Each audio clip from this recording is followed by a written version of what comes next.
கிறிஸ்து இயேசுவுக்குள் அன்பால் அழைக்கப்பட்ட அன்புக்குரிய சகோதர சகோதரிகளே, அனைவருக்கும் நம்முடைய பிதாவாகிய தேவனாலும் கர்த்தராகிய இயேசு கிறிஸ்துவினாலும் கிருபையும் சமாதானம் உண்டாவதாக என் அன்பின் வாழ்த்துக்கள் தெரிவித்துக் கொள்கிறேன். விசேஷமாக நம்முடைய தேவன் இப்படியாக அவருடைய பிள்ளைகளாக இருக்கின்ற நம்மளையும் அழைத்து திங்கட்கிழமை தோறும் கேரட் ஸ்டடி அந்த தலைப்பின் கீழ் தேவனுடைய சத்திய பாடங்களை தியானிக்கும்படியாக தேவன் கிருபை செய்துள்ளார். ஆதலால் நம்முடைய தேவனுக்கு மீண்டுமாக நம்முடைய ஆண்டவராக இயேசு கிறிஸ்து மூலம் நாம் நன்றியை எடுத்துக்கொள்ளலாம். அன்பான சகோதர சகோதரர்களே, கேரக்டர் ஸ்டடி இந்த வார பாடத்துக்கு போகிறதுக்கு முன்பாக கடந்த வாரம் திங்கட்கிழமை ஒரு கேரக்டர் ஸ்டடி பார்த்தோம். என்ன தலைப்பின் கீழ் நம்ம பார்த்தோம்? பொறுமை. ஸோ இந்த வாரம் என்ன பார்க்க போகிறோம்னு பார்த்திங்கன்னா பெருமை. வெள்ளிக்கிழமை கூட எது பார்த்தோம்னா பெருமை தான், பட் அது ஆவிக்குரிய பெருமை. அதை குறித்து சில காரியங்கள் 2 பார்ட்டாக நம்ம பார்த்தோம். ஸோ இந்த வாரம் திங்கட்கிழமை நம்ம எதை குறித்து பார்க்க போகிறோம் அப்படின்னு பார்த்திங்கன்னா பெருமை குறித்து பார்க்க போகிறோம்.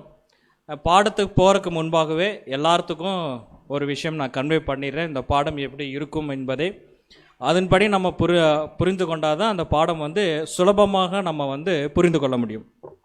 எப்படி பெருமை அப்படின்னு சொல்லும் போது இந்த வாரம் ஒரு கேரக்டர் நம்ம எடுக்கவே இல்லை. கேரக்டர்னால் பைபிளில் ஒரு தானியல், உதாரணத்துக்கு சொல்கிற சவுல், அந்த மாதிரி ஒரு கேரக்டர் எடுத்துலாம் நம்ம என்ன பண்ணலைங்க. இந்த வாரம் இந்த பாடத்தில் நம்ம பார்க்கவே இல்லை. அப்போ எப்படி பார்க்க போகிறோம் அப்படின்னா, பொதுவாகவே கிறிஸ்தவர்கள் மத்தியில் என்ன சொல்லுவார்கள் அப்படின்னா, நாம் பெருமை கொள்ள கூடாதுன்னு சொல்லுவார்கள். ஆனால் என்ன நடக்கும் அப்படின்னு பார்த்தீங்கன்னா, அறிந்தோ அறியாமலே என்ன எதில் பண்ணுவாங்கன்னா பெருமையில் இருப்பார்கள். ஒரு விஷயம். இரண்டாவது, அதை எப்படி போராட வேண்டும் அப்படிங்கிறத நம்ம பார்க்கலாம். அடுத்தது ஒரு 4 ஹெட்டிங்ஸ் கீழே தான் நம்ம பார்க்க போகிறோம். 4th ஹெட்டிங்கில் ஒரு சினாரியா, ஒரு காட்சி அங்கே இருக்கும். நம்ம அந்த காட்சி கூட நம்ம பார்க்க போகிறோம். இந்த இடத்துல பெருமை எப்படி வருகிறது அப்படின்னு சொல்லி நம்ம பார்க்க போகிறோம்.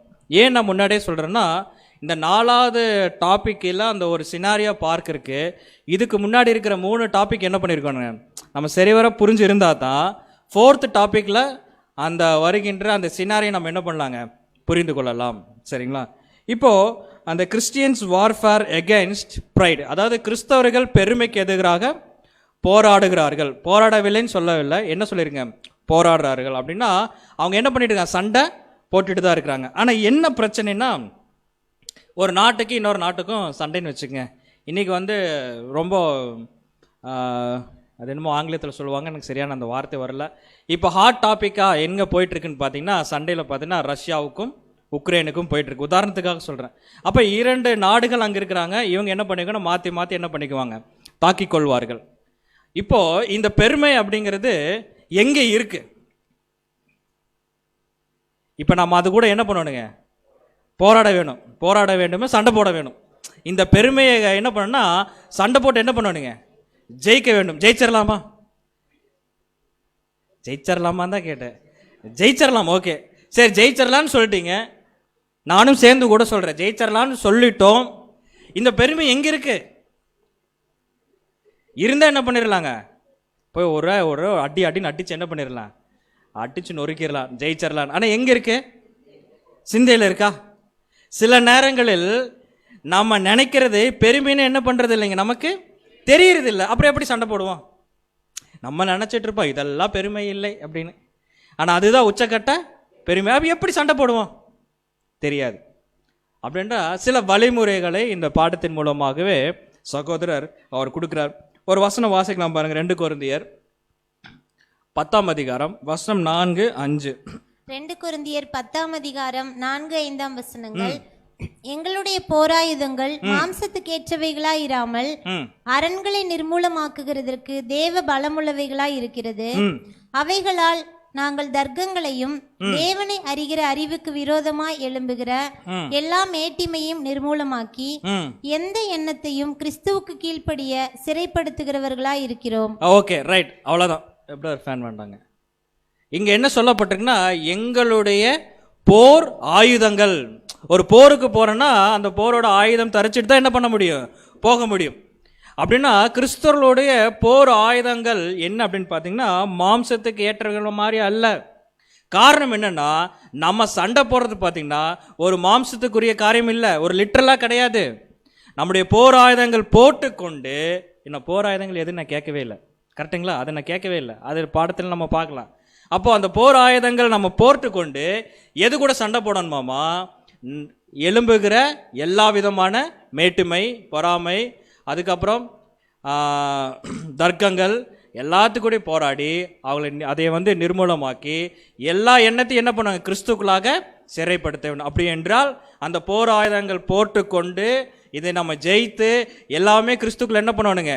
சிறைப்படுத்த வேண்டும். இதைத்தான் வசனம் நமக்கு தெளிவாக கூறுகிறது. அப்படி என்றால் நம்மளது போராட்டம் உலகத்துக்குரியது அல்ல. அதாவது சகோதரர் கிளியர் எழுதுறார், நமது போராட்டம் உலகத்துக்குரியது அல்ல. நமது போராட்டம் எதுக்குரியது? அதாவது உலகத்தின் ஆவிக்கும் மாம்சத்துக்கும் உரியது. நல்லா புரிஞ்சுக்கலாம். உலகத்தின் ஆவிக்கும் மாம்சத்துக்கு உரிய போராட்டம் தான் நம்மளுடைய போராட்டம். அதை நம்ம ஃபர்ஸ்டே நல்லா அண்டர்ஸ்டாண்ட் பண்ண வேண்டும். அப்போ உலகத்தின் ஆவி என்ன அப்படின்னு நான் கேட்க விரும்பல. ஏன்னா உலகத்தின் ஆவின்னு போட்டேன்னா அது பெரிய லிஸ்டே வரும். அதை நம்ம மனசில் சிந்திச்சு கொள்ளலாம். உலகத்தின் ஆவி நிறைய இருக்கு. அந்த உலகத்தின் ஆவிக்கும் ப்ளஸ் மாம்சத்துக்கு என்ன பண்ணுங்க உண்டான ஒரு போராட்டம். அப்படின்றால் ரொம்ப எளிமையாக இதை புரிந்து கொள்ள வேண்டும்னா, உலக ஜனங்கள் செய்வதே, உலக ஜனங்கள் எண்ணுவதே நாம் என்ன பண்ண மாட்டோம், ஒருபோதும் எண்ண மாட்டோம், செய்ய மாட்டோம், அதை கடைபிடிக்க மாட்டோம். அவ்வளோதான். அவங்களுடைய எண்ணங்கள், அவங்களுடைய நோக்கங்கள், அவங்களுடைய எதற்காக பிரயாசப்படுறாங்க, அதெல்லாம் வேறு விதமாக இருக்கும். நம்மளுடையது வேறு விதமாக இருக்கும். சில நேரத்தில் அது நம்ம உலக ஜனங்களை பார்த்து, அவங்க செய்கின்ற காரியங்களை பார்த்து, அவங்க வாழ்கின்ற வாழ்க்கையை பார்த்து நம்ம ஏக்கம் கொண்டன்னு வச்சுங்களேன், கிறிஸ்துவ வாழ்க்கையில் சோர்வு ஏற்பட்டுரும், போர் அடிச்சிடும். உள்ளே சொல்லப்போனால் என்ன தெரியுங்களா, போர் அடிச்சிடும். வேற எங்கேயாச்சும் இருக்காதா, வேற ஏதாவது சொல்ல மாட்டாங்களா, வேற ஏதாச்சும் கிடைக்காதா, இப்படி போகலாமான்னு சொல்லிட்டு மனசு வரும். என்னன்னா எல்லாத்தையும் என்ன பண்ணணுங்க, சிறைப்படுத்த வேண்டும், போட்டு என்ன பண்ணணுங்க, லாக் பண்ண வேண்டும். பாருங்க, போராட்டத்தில் தோல்வி வருகின்ற பொழுது, நான் இந்த இடத்த ஸ்பெல்லிங் மிஸ்டேக் இருக்கு, பலின் போட்டு. ஆக்சுவலா போராட்டத்தில் தோல்வி வருகின்ற பொழுது, போராடி போராடி பார்க்குறாங்க, போராடி போராடி பார்க்க தோல்வி வந்துருச்சு. தோல்வி வந்துச்சுன்னா அடுத்து முதல்ல என்ன தெரியுங்களா செய்வோம், பலி செலுத்துவதை என்ன பண்ணிடுறோங்க, தவறி விடுகிறோம். உதாரணத்துக்கு சொல்கிறேன் பாருங்களேன், இது ரொம்ப எல்லாத்துக்கும் ஆப்டாக பொருந்தும், எனக்கும் பொருந்தும், எல்லாத்துக்கும் பொருந்தும். சபைக்கு வந்துட்டு போயிட்டு இருக்கிறோம்.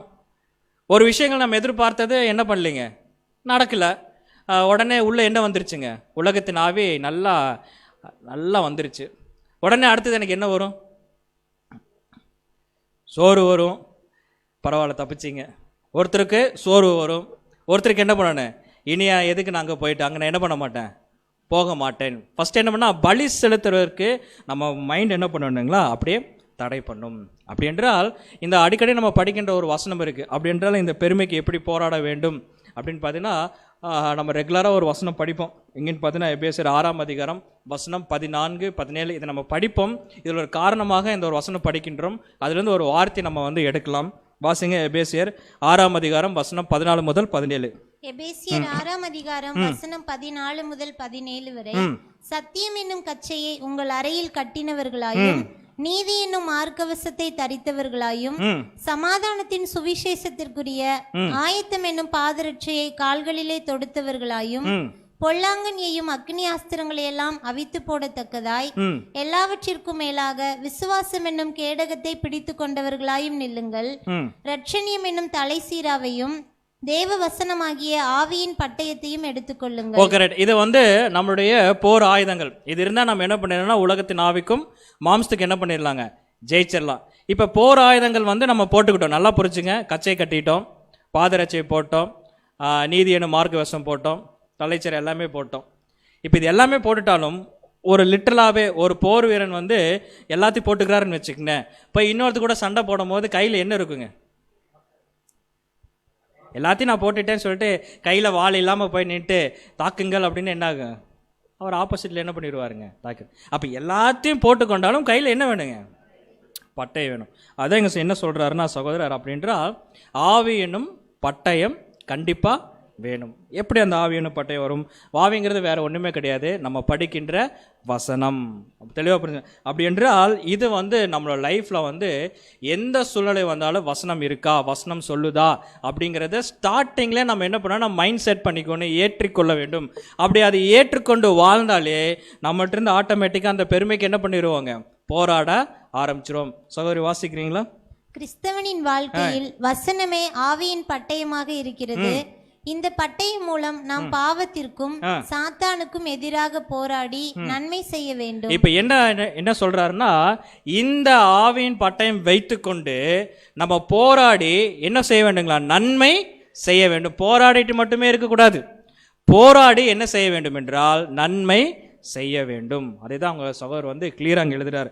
அப்போ போராடி நன்மை செய்ய வேண்டும். எப்படி பாருங்க, என்ன சொல்றாருன்னா, இந்த உலகத்துக்கு எதிராக போராட நம்ம என்ன பண்ணல, தேவன் நியமிக்கவில்லை. நல்லா புரிஞ்சுக்கலாம். புதிய சிருஷ்டிகள் என்ன சொல்றாருன்னா, நீங்க உலகத்துக்கு எதிராக போராட நம்மை நியமிக்கவில்லை. இது ஆக்சுவலாக இந்த ஸ்லைடை நான் வேற மாதிரி சொல்லலாம்னு நினச்சேன், அதுக்குள்ளே நானே ஆரம்பிச்சிட்டேன். சரி பரவாயில்ல, நீங்கள் வேணால் படிச்சிருங்களேன். ஒரு ஃப்ளோவில் நான் சொல்லிட்டேன். சரி நீங்கள் படிச்சிருங்களேன். உலகத்துக்கு எதிராக போராட நம்மை நியமிக்கவில்லை, மாறாக தேவனுக்கும் கிறிஸ்துவுக்கும் நேர்மையாகவும் உண்மையாகவும் இருக்கவே வசனம் கூறுகிறது. உலகத்துக்கு எதிராக போராட நம்மை நியமிக்கவில்லை, மாறாக தேவனுக்கும் கிறிஸ்துவுக்கும் நேர்மையாகவும் உண்மையாகவும் இருக்கவே வசனம் கூறுகிறது. அதாவது இயேசு கிறிஸ்து சொன்னார் பார்த்தீங்களா, மெய்யாகவே மெய்யாகவே. அது எதுக்கு, நல்லா புரிஞ்சுங்க, அது கன்ஃபார்ம், நல்லா அண்டர்ஸ்டாண்ட் பண்ணிங்க. அந்த மாதிரி நம்ம ஒரு விஷயத்தை நல்லா அண்டர்ஸ்டாண்ட் பண்ணிக்க வேண்டும். அதனால தான் 2 தான் அங்கே போட்டிருக்கு, வேற ஒன்றுமே கிடையாது. அதாவது உலகத்துக்கு எதிராக போராட தேவன் என்ன பண்ணலைங்க, நம்மளை நியமிக்கவில்லை. அது இல்லை. அவர் என்ன சொல்றாருன்னா, மாறாக தேவனுக்கும் கிறிஸ்துவுக்கும் நேர்மை உள்ளவர்களாகவும் உண்மை உள்ளவர்களாகவும் இருக்கவே என்ன பண்ணுதுங்க, வசனம் நமக்கு கூறுகிறது. இதை நம்ம நல்லா புரிஞ்சுக்கலாம். போராடிட்டு மட்டும் இருந்தோம்னா கடைசி வரைக்கும் என்ன பண்ணிட்டு இருப்போம், போராடிட்டு இருப்போம், ஒரு நன்மையும் செய்ய மாட்டோம். நம்ம போராடி எப்போ நன்மை செய்ய ஆரம்பிக்கிறோமோ அன்னைக்கு பார்த்தீங்கன்னா கிறிஸ்துவுக்கும் தேவனுக்கும் நம்ம எப்படி இருக்கிறோங்க, உண்மை உள்ளவர்களாக இருக்கிறோம் அப்படின்னு சொல்லி பார்க்கணும். அப்படி என்றால் ஒரு 4 விதமான காரியங்களை நம்ம செய்ய வேண்டும். இந்த 4 விதமான காரியங்கள் சொல்கின்ற பொழுது இந்த ஒரு ஃபர்ஸ்ட் டாபிக் நான் படித்தோடனே சரி இந்த பாடத்தை எடுக்கலாம் அப்படிங்கிற ஒரு ஆர்வம் வந்தது காரணமே இந்த ஃபர்ஸ்ட் டாபிக்னால தான். அதாவது இந்த சப்ஹெட்டிங் என்னது பாருங்க, மன ஆற்றலின் பலன் களையப்பட வேண்டும். என்னதுங்க, மன ஆற்றலின் பலன் களையப்பட வேண்டும். அதே ஒரு ஸ்ட்ரென்த் இருக்கும் மனசில், ஒரு வில் பவர்னு சொல்கிறாங்க பார்த்தீங்களா. எனக்கு ஒரு வில் பவர் இருக்குது, இதை நான் செஞ்சிருவேன், இது என்னால் முடியும், இது என்னால் மட்டும்தான் முடியும், பார்த்துக்கலாம், நான் என்ன வந்தாலும் என்ன பண்ணிடலாம், செஞ்சிடலாம் அப்படின்னு ஒரு பலன் இருக்கும். எவ்வளோ கஷ்டத்தை வந்தாலும் என்ன பண்ணிடலாம், தாங்கிக் கொள்ளலாம் சொல்லிட்டு ஒரு மனம் ஆற்றல் பலம் இருக்கும். இதை என்ன சொல்கிறாருன்னா, இப்படிப்பட்ட ஒரு எண்ணம் இருக்கா இருந்துச்சுன்னா அது என்ன பண்ணிடுங்க, களைச்சு போட்டுருங்க, அது எடுத்து போட்டுருங்க. அப்போ என்ன நினைக்கணும், அப்போ என்ன நினைக்கணும், ஆண்டவரே என்னால் முடியாது, ஆண்டவரே முடியாதுன்னு வாய் சொல்லக்கூடாது, எது சொல்லணுங்க, மனசு. இது எதுவும் நான் செய்கிற மாதிரி தெரியுது, ஆனால் உண்மையாக என்னால் என்ன பண்ண முடியாது, செய்ய முடியாது அப்படின்னு மனசு சொல்லும் போது டக்குன்னு என்ன பண்ணிடுவோம், முழங்கால் போட்டு தேவன் இடத்துல சரண்டர் ஆயிடுவோம். சரண்டர் ஆனால் தேவன் என்ன பண்ணிடுவாருங்க, உயர்த்திடுவார். நம்ம முடிஞ்ச வரைக்கும் போராடுறது, பார்த்துக்கலாம் போட்டு கஷ்டப்பட்டு போராடுறது, அப்புறம் எங்கே போனாலும் என்ன ஆயிருன்னு பார்த்தீங்கன்னா லாக் ஆயிரும். அப்புறம் தேவன்ட்டு என்ன பண்ணுறது, அப்புறம் ஓன்னு என்ன பண்ணுறது, அழுகிறது. அதுக்கு பேசாமல் ஸ்டார்டிங்கில் என்ன பண்ணிடலாம், தேவன்கிட்ட சரண்டர் ஆகலாம். இவன் என்ன சொல்ல வர்றாருன்னா, நமக்கு ஒரு பலன் இருந்துச்சுன்னா அது தயவு செய்து என்ன பண்ணிடுங்க, களைச்சு போட்டுருங்க, களையப்பட வேண்டும் அப்படின்னு சொல்கிறார். பாருங்க, வாசிக்கலாம் பாருங்க அந்த வார்த்தைகள் மட்டும். நம் மனதின் ஆற்றல்களை மற்றும் திறன்களை களையப்பட வேண்டும் என்று அப்போஸ்தலர் பவுல் கூறுகிறார். பவுல் எங்க கூறுகிறார் அப்படின்னு பார்த்தீங்கன்னா, அவருடைய எழுத்துக்கள் அதோட கூற்றுகள் என்னன்னு பார்த்தீங்கன்னா இதைத்தான் அவர் சொல்ல வர்றார். என்னன்னா, நம்ம மனதின் ஆற்றல் இருக்கும், நிறைய திறமைகள் இருக்கும், அதெல்லாம் நீங்கள் என்ன பண்ணிடுங்க, களைய பண்ணுங்க, அது உங்கள்கிட்ட இருந்து என்ன பண்ணிடுங்க, எடுத்து போட்டுருங்க அப்படின்னு சொல்கிறார். பவுல் சொன்னார், அப்போஸ்தலர் எல்லாரையும் நான் என்னது ரொம்ப சிறியவன் சொன்னார், பாவிகளிலும் பிரதான பாவின்னு சொன்னார். எனக்கு ஒரு முள் என்ன பண்ணிருக்கு, கொடுக்கப்பட்டிருக்குன்னு சொன்னார். எந்த சூழ்நிலையிலும் அவர் என்ன பண்ணலைங்க, உயர்த்தவே இல்லை. சரிங்களா, அவரை கடவுள்னு சொல்லும் போது இவர் என்ன பண்ணிட்டாருங்க, வஸ்திரத்தை கிழித்து கொண்டு ஓடினார். இவர் ஊழியம் செஞ்சு நிறைய சபைகள் ஸ்தாபிக்கப்பட்டாச்சு. அப்போ என்ன சொன்னாருன்னா, நான் வெறும் விதை தான் விதைக்கிறேன், தண்ணி தான் ஊத்துறோம், விளைய செய்கிறது யாரு? தேவன் தான். எந்த இடத்திலும் இவருடைய ஆற்றலையும் இவருடைய திறமையும் அவர் என்ன பண்ணலைங்க, முன் வைக்கவே இல்லை. இதுக்காக இவருக்கு ஆற்றல் இல்லாமல் இருந்துச்சா, திறமை இல்லாமல் இருந்துச்சா? ஆற்றலும் இருந்துச்சு, திறமையும் இருந்துச்சு. ஆனால் இவர் ரெண்டுமே அவர் என்ன பண்ணலைங்க, முன் வைக்கவே இல்லை. பாருங்க, அடுத்த ஒரு பேராகிராஃப் படிங்க. பெருமை, சுயநலம், பாவத்தின் பல்வேறு வகைகள் நம் ஆழ் மனதில் பதிந்து கிடக்கின்றன. ஏன் அப்படி சொல்றாருன்னா, நம்மளுடைய ஆழ் மனசுல என்ன இருக்குன்னு பாத்தீங்கன்னா, இந்த பெருமை, சுயநலம், பாவத்தின் பல்வேறு வகைகள் அதுதான் ரெக்கார்ட் ஆயிருக்கு. அது அவ்வளோ சீக்கிரம் நம்ம இடத்துல இருந்து என்ன பண்ண முடியாது தெரியுங்களா, எடுத்து போட முடியாது. சாத்தானுக்கு நல்லா தெரியும் நம்மளோட வீக்னஸ் என்னன்னு, சாத்தானுக்கு நல்லா தெரியும். பல போராட்டங்கள் நமக்கு வந்துக்கிட்டே இருக்கும். எல்லாத்தையும் நம்ம நான் எஸ்கேப்னு சொல்கிற வார்த்தை அதை நான் மேற்கொண்டு போயிடுவோம். கரெக்டாக எந்த ஒரு போராட்டத்தில் நான் விழுவேனோ அது கரெக்டாக என் இடத்துல வரும், டப்புன்னு என்ன பண்ணிடுவேன், விழுந்துருவேன். காரணம் என்னென்னா, என் ஆள் மனசில் என்ன இருக்குங்க, அந்த ஒரு பாவம், அந்த பெருமை இருக்குது. இப்போ கூட ஒரு உதாரணத்துக்கு ஒரு கேள்வி கேட்டேன்னு வச்சுங்க. இப்போ நம்ம பரிசுத்தமா, நம்ம பாவம் செய்கிறது இல்லையா, பொய் சொல்கிறது இல்லையா, கோபம் நமக்கு வராமல் இருக்கா, இல்லை கஷ்டம் வராமல் இருக்கா, திடீர்னு ஒரு ஏமாற்றம் வராமல் இருக்கான்னு கேட்டால் கண்டிப்பாக இதெல்லாம் என்ன பண்ணுதுங்க, நமக்கு வருது. ஏன் வருது? ஏன்னா ஆள் மனசுல அதெல்லாம் என்ன இருக்குங்க, பதிஞ்சிருக்கு. இப்போ அப்போஸ்தலர்கிட்டையும் இயேசு கிறிஸ்து கிட்ட போய் இந்த ஏமாற்றம் இதெல்லாம் கேட்டு பார்த்தா அவங்க என்ன சொல்லுவாங்க, எதுவுமே கிடையாது அப்படின்ட்டுருவாங்க. அப்படி என்றால் இது ஆள் மனசுல பதிந்த ஒரு காரியம் இருக்கிறதுனால உங்களுக்கு ஆல்ரெடி ஒரு திறமை இருக்கும், ஒரு வில் பவர் இருக்கும், ஒரு ஆற்றல் இருக்கும். அதெல்லாம் நீங்க என்ன பண்ணிருங்க, வெளியே எடுத்து போடுங்க அப்படின்னு சொல்றார். ரோமர் 6ஆம் அதிகாரம் 12ஆம் வசனம் வாசிப்போம். ரோமர் 6ஆம் அதிகாரம் 12ஆம் வசனம். ஆகையால் நீங்கள் சரீர இச்சைகளின்படி பாவத்திற்கு கீழ்ப்படியத்தக்கதாக சாவுக்கேதுவான உங்கள் சரீரத்தில் பாவம் ஆளாதிருப்பதாக. ஏன் அப்படி சொல்றாருன்னா, ஆல்ரெடி ஆள் மனசுல இருப்பதனால ஈஸியா எளிமையா அது என்ன பார்த்தீங்கன்னா நம்முடைய சிந்தனையில ஆட்கொண்டு விடும் அப்படின்னு சொல்றாரு. அப்படி என்றால் போராடி ஜெயிக்கிறது ஒரு நம்ம நினைக்கிற மாதிரி ஒரு எளிமையான காரியம் கிடையாது. அது ஒரு கடுமையான காரியம்தான். பட் இருந்தாலும் அந்த போர் ஆயுதங்கள், அந்த ஆவியின் ஒரு பட்டயம் நம்ம இடத்துல இருக்கின்ற பொழுது அந்த பட்டயத்தை சரியாக நம்ம ஹேண்டில் பண்ணும்போது நம்ம என்ன பண்ணலாங்க, ஜெயித்து விடலாம்.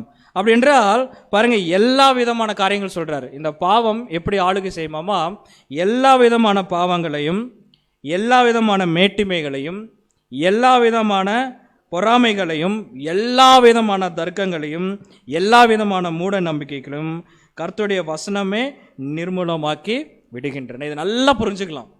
ஏன்னா இப்போ நான் பாவம்னா என்ன லிஸ்ட்டு நம்ம போடல, மேட்டுமை என்ன லிஸ்ட்டு போடல, பொறாமைனா என்ன லிஸ்ட்டு போடல, தர்க்கங்கள்லாம் லிஸ்ட்டு போடவே இல்லை. எப்படிப்பட்ட காரியங்கள் இருந்தாலும் அந்த கர்த்தருடைய வசனம் இருந்தால், அது சரியாக ஹேண்டில் பண்ணால், அதை வச்சு நம்ம சரியாக போராடினால் அது எல்லாத்தையும் என்ன பண்ணிடுங்க, நிர்மூலமாக்கிவிடும். அப்போ பாருங்க, காரணம் என்ன, ஒரு லிட்டரலாக இருந்தால் டைரெக்டாக மேட்ச் பண்ணி சொல்லலாம். இது எல்லாமே நம்ம சிந்தனைகள் வருகின்ற ஒரு காரியம், சரிங்களா? இப்போ இது எல்லாமே நம்ம பாவமான சரீரத்தில் இது ஆளுகை செய்யுது. வசனம் என்ன சொல்லுதுன்னா, இது ஆளுகை செய்ய நீங்கள் என்ன பண்ணாதீங்க, விட்டுறாதீங்க. ஆல்ரெடி நீங்கள் என்ன வீக்காக தான் இருக்கிறீங்க, நல்லா புரிஞ்சு வீக்காக தான் இருக்கீங்க. தேவன் உங்களுக்கு பலன் கொடுத்துருக்கிறார். அப்படி பலன் கொடுத்துட்டு இருக்கும் போது மீண்டும் மாம்சத்துக்கும் நீங்கள் இடம் கொடுத்தீங்கன்னா அது உங்களை என்ன பண்ணிடும், ஆளுகை செய்யும். சரி, இந்த ஒரு பொறாமை, ஒரு மாம்சக்காரியம் இதோட ஸ்டாப் ஆயிடுச்சான்னு பார்த்தீங்கன்னா இல்லவே இல்லை. அவர் என்ன சொல்கிறாருன்னா, இன்னொரு லிஸ்ட்டு சொல்கிறாரு. ஃபஸ்ட்டு என்னன்னு பார்த்தீங்கன்னா, கற்பனைகள், நம்மளா ஒன்று நினச்சிக்கிறது, சரிங்களா? அதுக்கு ஒரு எக்ஸாம்பிள் கொடுத்துருக்காரு, ரொம்ப நல்லா இருக்கு அந்த எக்ஸாம்பிள், அதையும் நம்ம பார்க்கலாம். ஃபஸ்ட்டு கற்பனைகள், அடுத்தது பார்த்தீங்கன்னா அறியாமைகள், மூன்றாவது பார்த்தீங்கன்னா அசுத்த நோக்கங்கள், அதுக்கப்புறம் வீணான யூகங்கள். இது எல்லாமே மனசுக்குள்ளே என்ன பண்ணுங்களாமா, தோணும். நம்மளா ஒன்று கற்பனை நினச்சிக்கிறது. சில பேர் ஒரு புரிந்து கொள்வதற்காக தான் சொல்கிறேன், ஒரு 2 பேர்த்துக்குள்ள ஒரு கிளாஸ் ஆயிடுச்சுன்னு வச்சுக்கங்களேன், அது அப்படியே சொல்லுவோம். அப்போ 2 பேருமே ஒரு அன்பு உள்ளவர்கள் தான். அப்போ என்ன சொல்லணும்னா, நீயே கற்பனை பண்ணிட்டு என்ன பண்ணிட்டு இருக்கிற, பேசிகிட்டு இருக்கேன்னு சொல்லுவோம். நீயா கற்பனை பண்ணிட்டு நினைக்கிற, அப்படிலாம் ஒன்றும் நடக்காது அப்படின்னு நம்மளா என்ன பண்ணிக்கிறது, கற்பனை இப்படி தான் நடக்குமோ, இப்படி நினச்சிருப்பாரோ அப்படின்னு சொல்லி கற்பனை பண்ணிக்கிறது. அதுக்கப்புறம் அறியாமைகள், தெரியாமல் பேசாத, நம்ம லாங்குவேஜ், புரிஞ்சுங்களா? ஆக்சுவலாக அது என்ன தெரியாமல் பேசுனேன் என்ன அர்த்தம், அறியாமல் நடக்கின்ற காரியங்கள். அதுவும் பார்த்தீங்கன்னா அசுத்தனம், இது பிளான் பண்ணி பண்ணுறது. அப்படி அது வர்றது உள்ள சிந்தனையில் வர்றதெல்லாம் எப்படி தான் இருக்கும், முகம் மட்டும் நல்லா உண்மை உள்ளவர் மாதிரி தெரியும், ஆனால் சிந்தையில் வருதெல்லாம் என்ன இருக்குங்க, பூரா அசுத்தமாகவே இருக்குது. அது ஜென்ரேட் ஆகிட்டே இருக்குது கண்டினியூஸாக. அதே மாதிரி பார்த்தீங்கன்னா வீணான யூகங்கள், அப்படியே யூகிச்சிரு. இதெல்லாமே வரும் காரணம் என்ன, ஆள் மனசில் அந்த ஒரு பாவம் தான் என்ன பண்ணிட்டு இருக்கு, ஆளுகை செய்து கொண்டிருக்குது. ஆனால் அந்த வசனம் ஆவியின் பட்டயம் நம்ம கரெக்டாக ஹேண்டில் பண்ணால் அதெல்லாம் என்ன பண்ணிக்கலாம், நிரூபமாக்கி விடலாம் அப்படின்னு சொல்கிறார். பாருங்கள், இந்த ஒரு பேராகிராஃப் படிக்கலாம் பாருங்க. பெரிய காரியங்களில் அக்கறை கொள்ளக்கூடாது என்று சொல்லவில்லை, மாறாக பூமிக்குரிய காரியங்களிலும் சிந்தனைகளிலும் அக்கறை கொள்ளக்கூடாது என்று கூறுகிறார். அப்படி என்ன சொல்ல வர்றார், உயர்ந்த நோக்கங்கள் இருக்கலாம், ஆற்றல்கள் இருக்கலாம், ஆனால் இது எல்லாமே பூமிக்குரிய காரியங்கள் என்ன பண்ணக்கூடாதுங்க, அக்கறை செலுத்தக்கூடாது.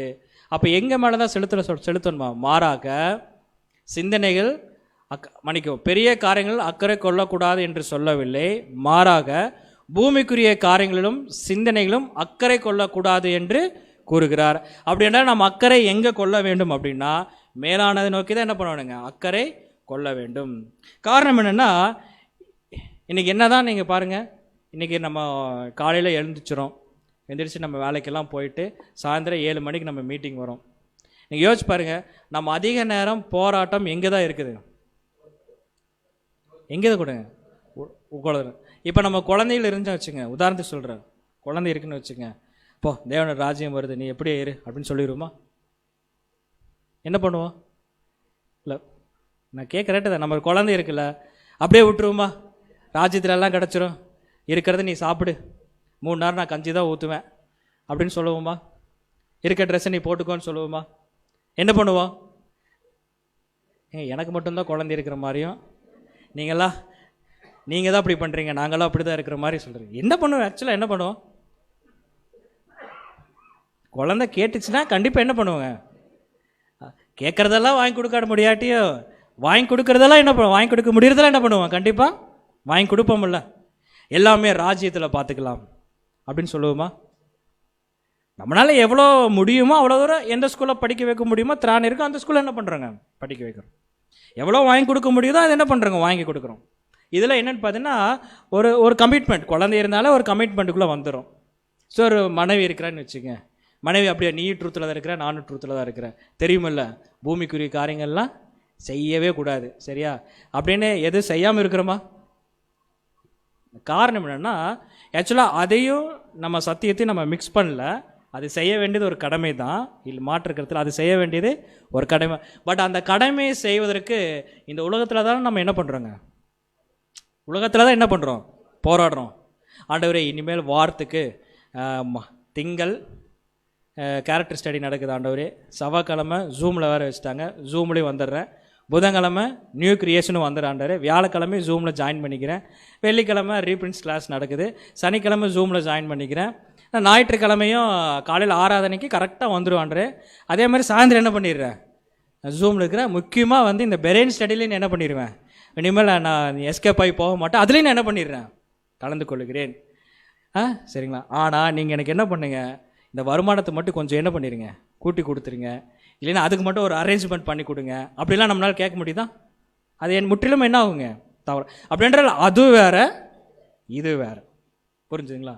ஆனால் அதிக நேரம் நம்ம இது கூட தான் என்ன பண்ணிட்டுருங்க, போராடி கொண்டே இருக்கிறோம். அதனால தான் ஈஸியாக சாத்தான் மனிதனோட சிந்தனைக்குள்ளே என்ன பண்ணிடுறாங்க, போயிடுறான். சாத்தான் போகிறானா இல்லையோ, மாம்சமே என்ன பண்ணிடுங்க, தூண்டி விடுகிறது.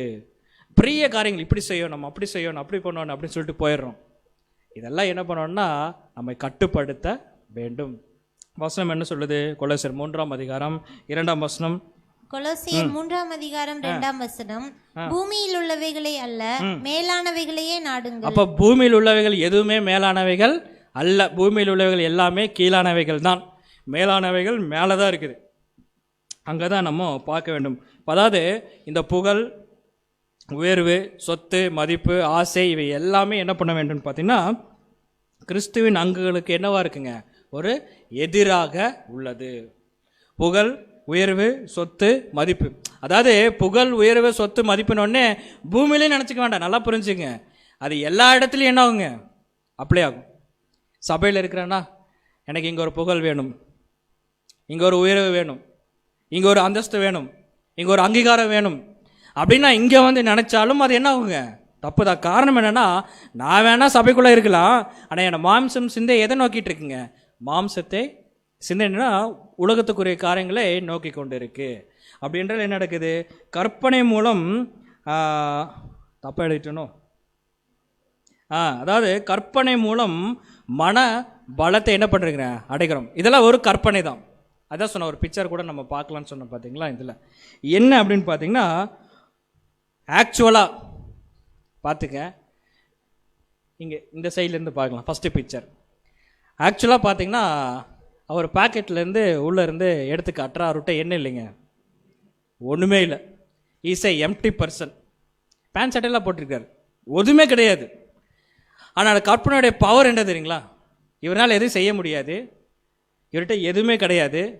ஆனால் கற்பனையோட எண்ணம் என்ன தெரியுங்களா, இவர் மனசுக்குள்ள என்ன சொல்கிறார், ராஜாவாக நினச்சிக்கிறது. அப்படியே அந்த பகல் கனவுன்னு சொல்லுவாங்க பார்த்தீங்களா, இப்படியே தான் உட்காந்துருப்பாங்க, ஆனால் பகல் கனவு கனைவாங்க. அவங்களுக்குள்ளே என்ன நினச்சிக்குவான்னு பார்த்தீங்கன்னா, நான் ஒரு ராஜா அப்படின்னு சொல்லி நினச்சிக்குவாங்க. கற்பனை அப்படியே தூண்டி விடும். ஆக்சுவலாக அவர் ஒன்றுமே கிடையாது, அவர்கிட்ட எதுவுமே இல்லை, அதுதான் இயல்பு, அதுதான் உண்மை. ஆனால் இந்த சிந்தனை எப்படி தெரியுங்களா, நீ ராஜா அப்படின்னு தூண்டி விட்டுரும். அடுத்து பார்த்தீங்கன்னா, அடுத்த கேட்டகரி அது ஒரு அம்மா. சார் அம்மா போட வேண்டாம் தான் பொம்மையாக போட்டேன். அவங்க என்னன்னு பார்த்தீங்கன்னா, இது உண்மை நான் எழுதலைங்க, எழுதுனதை நான் அப்படியே பிக்சராக போட்டுருக்கேன். அவங்க வந்து அழகே இல்லையாம்மா, புரிஞ்சுங்க. அவங்க இல்லை, எல்லாருமே அழகு. சகோதரர் அப்படி எழுதியிருக்கிறார், என்ன கார்த்திக் தெரில. அவர் வந்து என்னென்னா, அந்த பெண்மணி வந்து அழகே இல்லையாம்மா. ஆனால் அவங்க மனசுக்குள்ளே மேக்கப் எல்லாம் போட்டு, சரிங்களா, எல்லாம் நல்லா வலிச்செல்லாம் சீவி எல்லாம் போட்டு, இதெல்லாம் போட்டு பவுடர்லாம் அடித்து மனசுக்குள்ளே அவர் எழுதுனதாங்க சொல்கிறேன், கொஞ்சம் டீசெண்டாக இருக்குன்னு பாதியை எடுத்து எல்லாம் போட்டு எல்லாம் பண்ணி மனசுக்குள்ளே என்னவா நினைக்கிறதா அம்மா, கற்பனையா, நான் ஒரு ராணி, ஐ எம் வெரி பியூட்டிஃபுல் அப்படின்ட்டு. கற்பனையோட பவர் அந்த மாதிரி. அதே மாதிரி பார்த்தீங்கன்னா, மூன்றாவது ஒரு கேரக்டர் பார்த்தீங்களா, அவர் வந்து ஒரு பெகர். அதாவது முதல் நிலைமை காட்டில அந்த கடைசி நிலைமைக்கு ரொம்ப பாவம். அவர் புவர், சரிங்களா, அவர் பெகர். ஆனால் அவரோட கற்பனை என்ன தெரியுங்களா, எனக்கு நிறைய ஐஸ்வர்யம் இருக்குது அப்படிங்கிற ஒரு கற்பனை கொண்டு வந்து விடும்.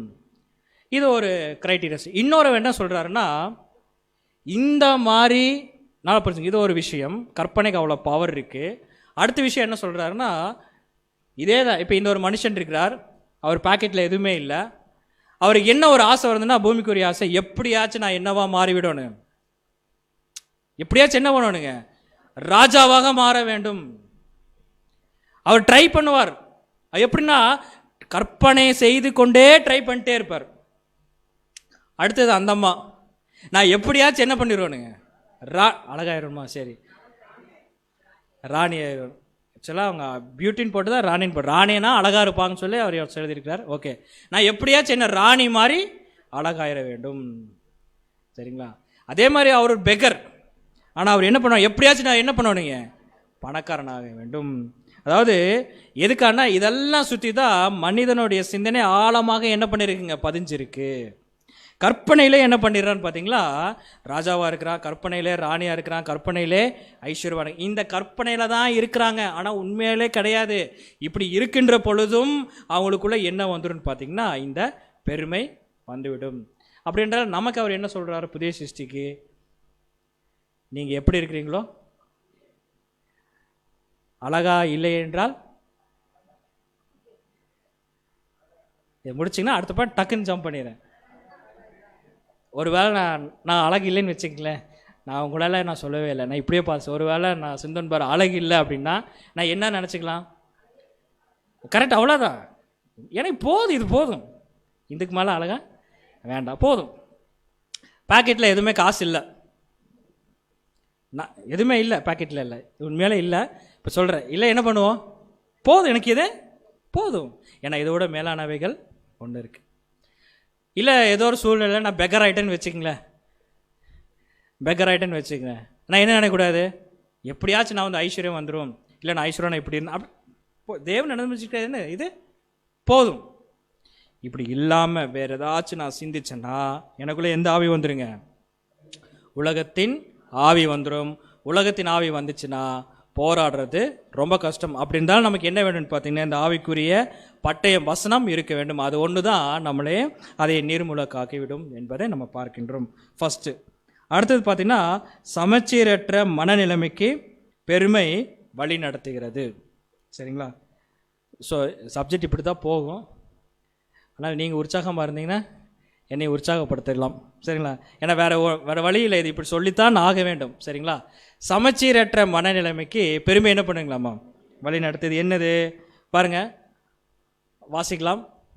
சபையை சேர்ந்த கிறிஸ்தவர்கள் வேத வசனங்களில் இருந்து புதிய காரியங்களையும் புதிய ஆவிக்குரிய அர்த்தங்களையும் தேடி கண்டுபிடித்து அதை உபயோகப்படுத்துவது அவர்களுக்கு மேலான காரியம். பார்த்தீங்களா, நமக்கு ஒரு மேலான காரியம் சொல்லிட்டார். அதாவது என்ன பிரதர், அப்புறம் வசனத்திலிருந்து ஒரு புது விஷயத்தில் என்ன பண்ணிட்டேன், கண்டுபிடிச்சிட்டேன் அப்படின்னு சொல்ல, அது ஒன்று தவறான்னு கேட்டால் தவறு இல்லை. என்ன பண்ணலாம், தாராளமாக கண்டுபிடிக்கலாம். ஒரு சிஸ்டர் வந்து சொல்லலாம், பிரதர் இந்த பைபிளில் ஒரு விஷயம் இருக்குது, படிச்சிருக்கிற, இது என்னன்னு பார்த்து ஆராய்ச்சி பண்ணி பார்த்தா அவங்க ஒரு புது விஷயத்த ஒரு சிஸ்டர் கண்டுபிடிச்சிக்கிறாங்க, மேலான காரியம். அது என்ன பண்ணலாங்க, உபயோகப்படுத்தலாம். ஒரு சகோதரர் கண்டுபிடிச்சாரா, ஓகே அது மேலான காரியம், உபயோகப்படுத்தலாம். இல்லை ஒரு விஷயங்கள் வந்து வேதாகமத்தில் இருக்குது, அதை நம்ம செய்யாமல் இருக்கிறோம், அது படித்து முடிச்சுட்டு சரி இந்த விஷயத்தை நம்ம அப்ளை பண்ணலாம், பைபிள் வசனம் இருக்குது அப்படி செய்யணும்னா கண்டிப்பாக செய்யலாம். அது என்னதுங்க, மேலான காரியம். எந்த தவறும் கிடையாது, தவறே கிடையாது. ரொம்ப நாளாக நம்ம கூட பார்த்திங்கன்னா எலெக்ஷன் இல்லை, இப்போ படித்து நம்ம என்ன பண்ணியிருக்கிறோங்க வச்சுக்கோ, ஒரு மேலான காரியம் புரிந்து கொள்வதற்காக ஒரு டக்குன்னு எக்ஸாம்பிள் நான் வந்துச்சு சொன்னேன், ஒரு மேலான காரியம். சரி ரைட், எல்லாமே செய்கிறோம். ஆனால் இதெல்லாம் மேலான காரியம்தான், எந்த மாற்று கருத்து இல்லை. ஆனால் இயேசு கிறிஸ்து சொன்ன ஒரு வார்த்தையை வச்சுட்டு அதுக்கு விளக்கம் கொடுக்குறார். அவர் என்ன சொல்கிறார் பாருங்க, லூக்கா 14:10 வாசிப்போம். லூக்கா 14:10 நீ அழைக்கப்பட்டிருக்கும் போது, நல்லா புரிஞ்சுக்கலாம், எங்க ஒரு கல்யாணத்துக்கு நீ இருக்கும்போது போய் தாழ்ந்த இடத்தில் உட்காரு. என்ன சொல்றார், நீ கல்யாணத்துக்கு அழைச்சிருக்கிறாங்கன்னா இல்லை ஒரு மீட்டிங் அழைச்சிருக்கிறாங்கன்னா நீ போய் எங்கே உட்கார சொல்லிக்கிறாரு, தாழ்ந்த இடத்துல போய் உட்காரு. அப்படின்னு என்ன, போனோடனே என்ன பண்ணிடாத, ஆமாம் முன்னாடி எங்கே சீட் இருக்குமா அப்படின்னு பார்க்குறது, சீட் இல்லைன்னா கோஸ்ட் போகிறது அப்படி இல்லை.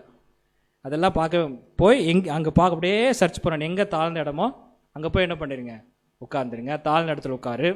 அப்பொழுது உன்னை அழைத்தவன் வந்து, சிநேகிதனே உயர்ந்த இடத்தில் வாரும் என்று சொல்லும் போது உன்னுடனே கூட பந்தி இருக்கிறவர்களுக்கு முன்பாக உனக்கு கனம் உண்டாகும். பாருங்க, ஒரு மேலான விஷயத்த அந்த ஒரு வார்த்தையை சொல்லிட்டு இந்த ஒரு வசனத்தை அவர் கோட் பண்றார். புரிந்து கொள்வதற்கு ரொம்ப கடினமாக இருந்தது, பட்டு அது கீழே விளக்கங்கள் படிக்கும் போது ஈஸியாக அண்டர்ஸ்டாண்ட் பண்ணியாச்சு. அப்படி என்னங்க ஒரு சம்பவம், இயேசு கிறிஸ்து என்ன சொல்றார், நீ விருந்துக்கு அழைக்கப்பட்டிருக்கும் போது, ஒரு திருமணத்துக்கோ ஒரு ஃபங்க்ஷனுக்கோ அழைக்கப்பட்டிருக்கும் போது போய் எங்கே உட்காரணுமாமா, தாழ்ந்த இடத்துல போய் உட்காரு. அப்பொழுது அந்த ஃபங்க்ஷன் ஆயத்தப்படுத்தியிருப்பாங்கள்ல, அவர் வந்து சிநேகிதனே ஏன் அங்கே உட்காந்துருக்கிறீங்க, வாங்க உயர்ந்த இடத்துக்கு வாங்கன்னு சொல்லிட்டு கூட்டிகிட்டு வருவார். கூட்டிகிட்டு வந்தால் உங்களுக்கு என்ன வரும், கனம் வரும். அப்படி என்றால் நல்லா புரிந்து கொள்ளலாம். இந்த இடத்துல இது புரிஞ்சு கொண்டாதான் அடுத்து நம்ம விளக்கத்தை நம்ம சரியாக புரிஞ்சோம். அப்போது லாஸ்ட் இதில் உட்காந்துருக்கான்னு வச்சுக்கோங்க, கனம் இல்லாத இடத்துக்கு அவர் உட்காந்துருக்காருன்னா, சிநேகிதன் வந்து அவரை கூட்டிகிட்டு வந்து கனமுள்ள இடத்துக்கு உட்கார வைக்கிறார்னா, அப்போ அந்த கணத்துக்கு அவர் என்னவா இருக்கிறார், நல்லா புரிஞ்சுக்கலாம். அந்த கணத்துக்கு பாத்திரா இருக்கிறார். ஒருவேளை கணத்துக்கு பாத்திரா இல்லாமல் போய் கடைசியில் உட்காந்துருந்தாருன்னு வச்சுக்கோங்க, அந்த சிநேகிதன் வந்து என்ன சொல்லுவார், இன்றைக்கி தான்ப்பா கரெக்டான இடத்துல உட்காந்துருக்கிறேன். கரெக்டுங்களா சொன்னங்க? இல்லை, அதைத்தான் இங்கே சகோதரர் எழுதுறாரு, வேற ஒன்றும் இல்லை. அப்போது லாஸ்ட் இடத்துல உட்கார்ந்துருக்க வேண்டும். உட்கார்ந்துருக்கும் போது அந்த சிநேகிதனை பார்த்து, அடடா இவர் கணத்துக்குரியவராச்சே, என் சிநேகிதன் கணத்துக்குரியவரான்னு சொல்லிட்டு கூட்டிகிட்டு வந்து என்ன பண்ணுவானுங்க, முன்னாடி உட்கார வைக்கணும். அதாவது கணத்துக்குரிய இடத்துக்கு உட்கார வைக்கணும். ஒருவேளை எனக்கு கணமே இல்லை, அவ்வளோ அப்படிப்பட்ட ஒரு நபராக நான் இருக்கிறேன்னு வச்சுக்கேன், இப்போ நான் லாஸ்ட் சீட்டில் உட்காந்துருக்கேன், அன்றைக்கி தான் அவர் வந்து என்ன பண்ணிடுவாருங்க, பாராட்டிட்டு போயிடுவார், வெரி குட் அப்படின்ட்டு போயிடுவார். அப்போ இங்கே என்ன சொல்ல வர்றாரு, ஏன் இந்த வசனத்தை அவர் கோட் பண்ணியிருக்கிறார் பாருங்கள். இந்த பேராகிராஃப் படிச்சு அதுக்குரிய விளக்கம் பார்க்கலாம். Washing sister. விசேஷமான கணத்தை தேடுவதும் அசுத்தமான நோக்கங்களை கொள்வதும் தன்னை உயர்த்தி கொள்ளும் கணத்தை தேடுவதும் நம் சிந்தனைக்கு ஆழமாக தோன்றி வளர்த்துவிடும். என்ன சொல்ல வர்றாரு அப்படின்னா, பொதுவாகவே என்னன்னு பார்த்தீங்கன்னா, ஒரு விசேஷமான கணத்தை என்ன பண்ணுறதுங்க, தேடுறது.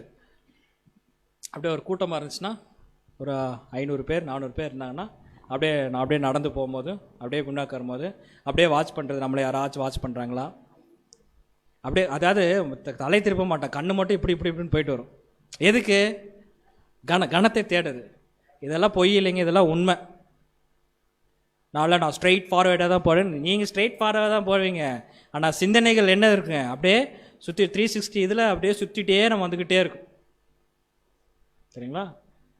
ரொம்ப மோசமான விஷயம் இது. எப்பவுமே அப்ளை ஆகாது. அது பார்த்தீங்கன்னா திடீர்னு அப்ளை ஆகும். தப்பே செஞ்சுருக்க மாட்டாங்க, நல்லா புரிஞ்சுக்க, தப்பே செஞ்சுட்டு இருக்க மாட்டாங்க, அப்படியே ஆவியில் அனலாகவே இருப்பாங்க. திடீர்னு ஒரு நாள் என்னன்னு பார்த்தீங்கன்னா ஆவி இல்லாமல் போயிடும். அன்றைக்கி பார்த்தீங்கன்னா பூரா தப்பு ஒரே நாளில் செஞ்சு முடிச்சிருவாங்க. சிந்தனையில் பாருங்கள், விசேஷமான கணத்தை தேடும். இப்போ இந்த காரியத்துக்கும் நல்லா புரிஞ்சுங்க, இந்த காரியத்துக்கும் ஏன் அந்த ஒரு வசனத்தையும் மேட்ச் பண்ணுறாரு, புரியுதுங்களா? இந்த காரியத்துக்கும் ஏன் அந்த வசனத்துக்கும் மேட்ச் பண்ணுறாரு. எது? லூக்கா 14ஆம் அதிகாரம் 10ஆம் வசனம். என்னன்னா, நான் ஒரு விஷயத்தை படிச்சுட்டேன்னு வச்சுக்கங்களேன். இப்போ பரவாயில்ல, ஒரு விஷயத்தை நல்லா படிச்சுக்கிறேன், பைபிள்லேருந்து ஒரு புதுசாக ஒரு காரியத்தை கண்டுபிடிச்சிட்றேன். சரிண்ணா, இதுக்கும் நம்ம மூத்த சோறு எழுதிருக்கதெல்லாம் மேட்ச் பண்ணி, ஓ இது நம்ம செய்யவே இல்லைன்னு சொல்லி ஒன்று கண்டுபிடிச்சிட்றேன். கண்டுபிடிச்ச உடனே இது எப்படியாச்சும் என்ன பண்ணலாம், இதை இம்ப்ளிமெண்ட் பண்ணலாம், சபைக்கு ஒரு ஆரோக்கியமாக இருக்குன்னு சொல்லிட்டு இம்ப்ளிமெண்ட் பண்ணுறது, ட்ரை பண்ணுறது தப்பில்லைன்னு சொல்லி சகோதரர் கிளியராக எழுதிட்டார். அதை நம்ம படிச்சிட்டோம். ஆனால் நல்லா புரிஞ்சுக்கலாம், ஆனால் இது இம்ப்ளிமெண்ட் பண்ணுற நிமித்தம் நாம் கணத்தை தேடினால், இம்ப்ளிமெண்ட் பண்ணுறது நம்ம கணத்தை தேடினால், அந்த கணம் நமக்கு சரியாக கிடைக்கவில்லை, இல்லை வேறு மாதிரி போகுது அப்படின்னா உள்ளுக்குள்ளே ஆட்டோமேட்டிக்காக என்ன வந்துடும் தெரியுங்களா? பெருமை வந்துவிடும். இல்லை நான் தான் இது படித்து கொண்டு வந்தேன், என்ன வந்துடும்? பெருமை வந்துவிடும். சரிங்களா? இது நான் மேட்ச் பண்ணலைங்க, அவ்வளோ மேட்ச் பண்ணியிருக்கேன். அதனால தான் அந்த வசனத்தை கோட் பண்ணியிருக்காரு. இதை நான் புரிஞ்சுக்கிறக்கே ரொம்ப நேரம் ட்ரை பண்ணேன். புரிஞ்சுதுங்களா? அப்படியே என்ன சொல்கிறவரா நம்ம, ஏன்னா அது ஆள் மனசுக்குள்ளே இருக்குமாமா.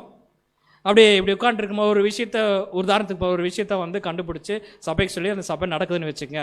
அப்படி அவர் உட்காந்துருக்காருன்னு வச்சுங்க, அது உட்காந்துருக்குமோ அந்த விஷயம் நடக்குனா, நான் சொன்னனால தான் இது என்ன இருக்குது. அப்போ தேவன் சொல்வார், அன்னைக்கே உனக்கு சொல்லிட்டேன் வசனத்தில், நீ என்ன பண்ணிடு, கிளம்பி போயிருந்துருவார். அப்போ ஒரு விஷயத்தை அவர் கண்டுபிடிச்சி அந்த சபையில் நடக்குது, நான் உதாரணத்துக்காக சொல்கிறேன், நடக்குதுனாலும் இதை நான் தான் கண்டுபிடிச்சேன் அப்படிங்கிற ஒரு எண்ணம், ஒரு துளி எண்ணம் கூட அவருக்கு என்ன பண்ணக்கூடாதுங்க, வரக்கூடாது. காரணமாக தான் சொல்கிறாரு. நம்ம சொல்லி தான் நடந்துச்சு அப்படிங்கிறதுலாம் வரவே கூடாது. நீங்கள் நல்லா புரிஞ்சுங்க. பாடத்தை ஆரம்பத்திலே சொன்னேன், சப்கேட்டிங் 1, 2, 3 இது 3 புரிஞ்சாதான் 4ல் வருகின்ற ஒரு அந்த சினாரியை நம்ம புரிஞ்சுக்க முடியும். இப்போ 2ல் இதெல்லாம் அந்த பாயிண்ட் நல்லா புரிஞ்சுங்க. அப்போ எந்த எண்ணம் எனக்கு வரவே கூடாது, நான் கண்டுபிடிச்சேன், நான் தெரிஞ்சுட்டேன், நான் படிச்சுட்டேன், என்னால் தான் முடியும். நோ, இது வராதானா கண்டிப்பாக வரும். ஏன்னா ஆள் மனசில் என்ன இருக்குங்க, பதிஞ்சிருக்கு. தொடர்ந்து வாசிங்க. விசேஷமான கணத்தை தேடுவதும், அசுத்தமான நோக்கங்களை கொள்வதும், தன்னை உயர்த்தி கொள்ளும் கணத்தை தேடுவதும் நம் சிந்தனைக்கு ஆழமாக தோன்றி வளர்த்துவிடும்.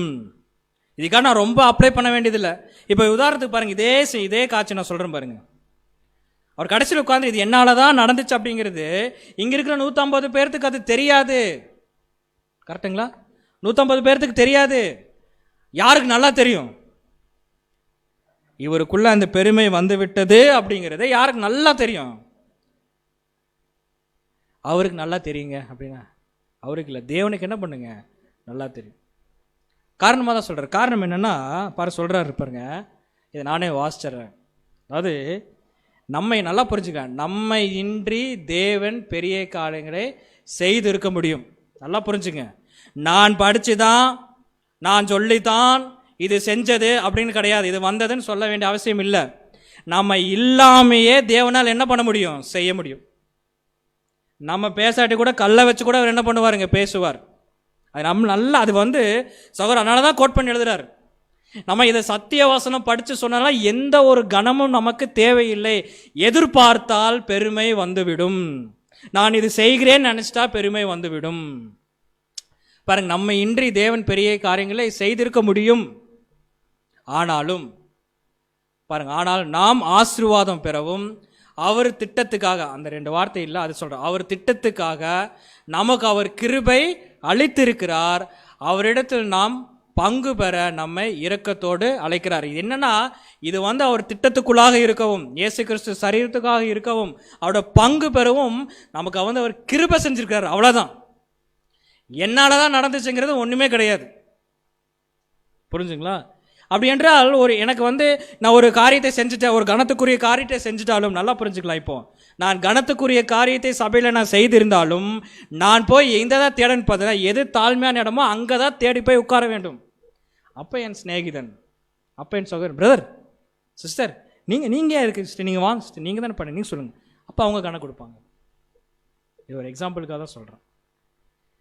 நம்ம தான் செஞ்சோன்னு ஒரு எண்ணம் நமக்குள்ள வரவே வேண்டாம். இது நான் திட்டம் போட்டது, நான் பிளான் பண்ணது, இது என்னோட யோசனை, இது செஞ்சா எப்படி இருக்கும்? நத்திங். கிளியரா சார், நத்திங். எல்லாமே தேவன் தான். இது ஆக்சுவலாக அது கிருபை. கிருபைனா என்ன? சரியான தமிழ் கிருபைக்கு தூய தமிழில் சொன்னால் எப்படி சொல்லுங்க? ஈவுனா கிஃப்ட்டுங்க. ஈவுனா கிஃப்ட்டு.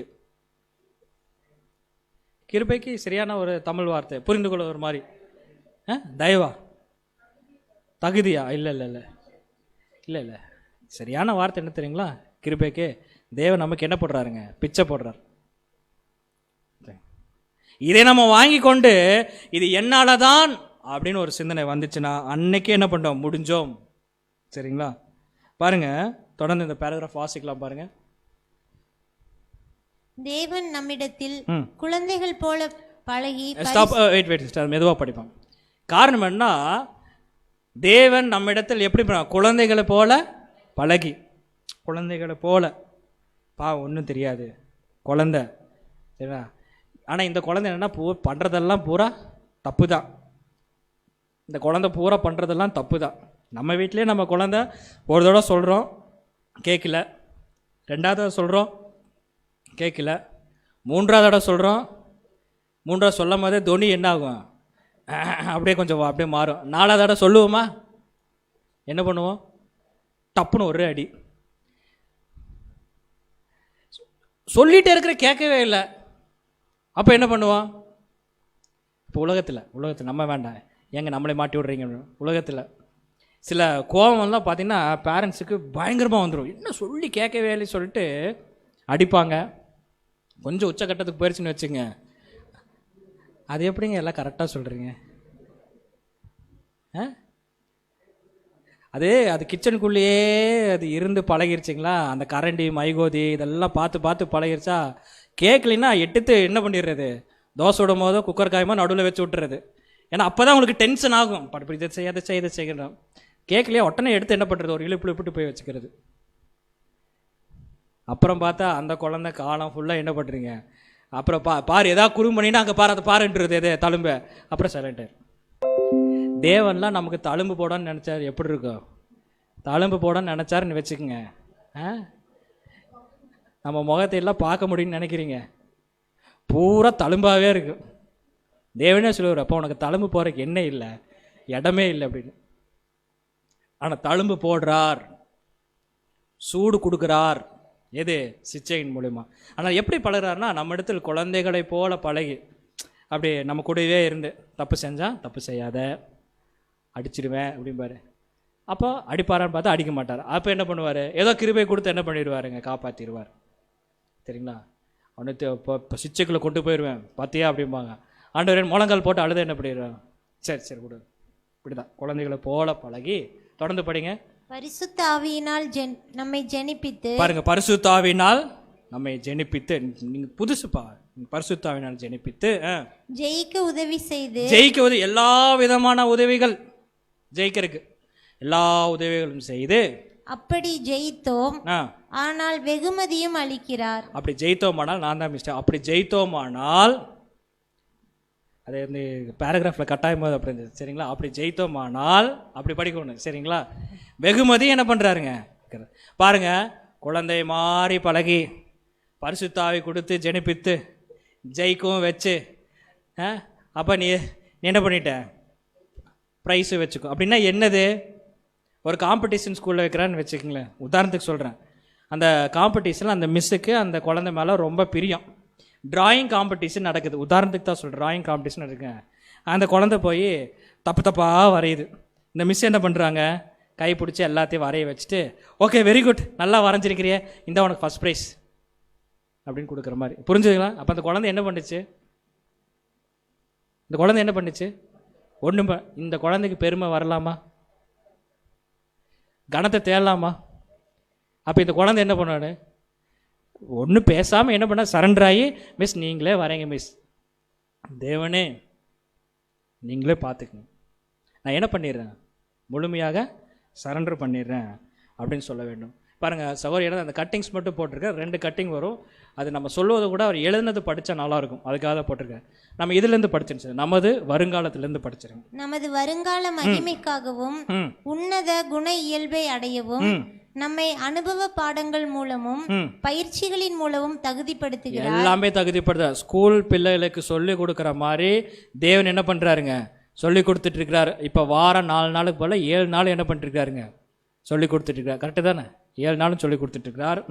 ராஜாதி ராஜாவின் போர் வீரர்கள் தற்கால தீமை உலகத்தின் நிலைப்பாட்டின்படி தற்பெருமை, மாபெரும் காரியங்கள் மேல் பிரியம் வைத்தல், மேலானவைகளை நாடுதல் போன்றவற்றிற்கு எதிராக போராடவும் கண்டிப்பான பயிற்சி அளிக்கப்படுகிறது. எப்படி பயிற்சி அளிக்கப்படுகிறது?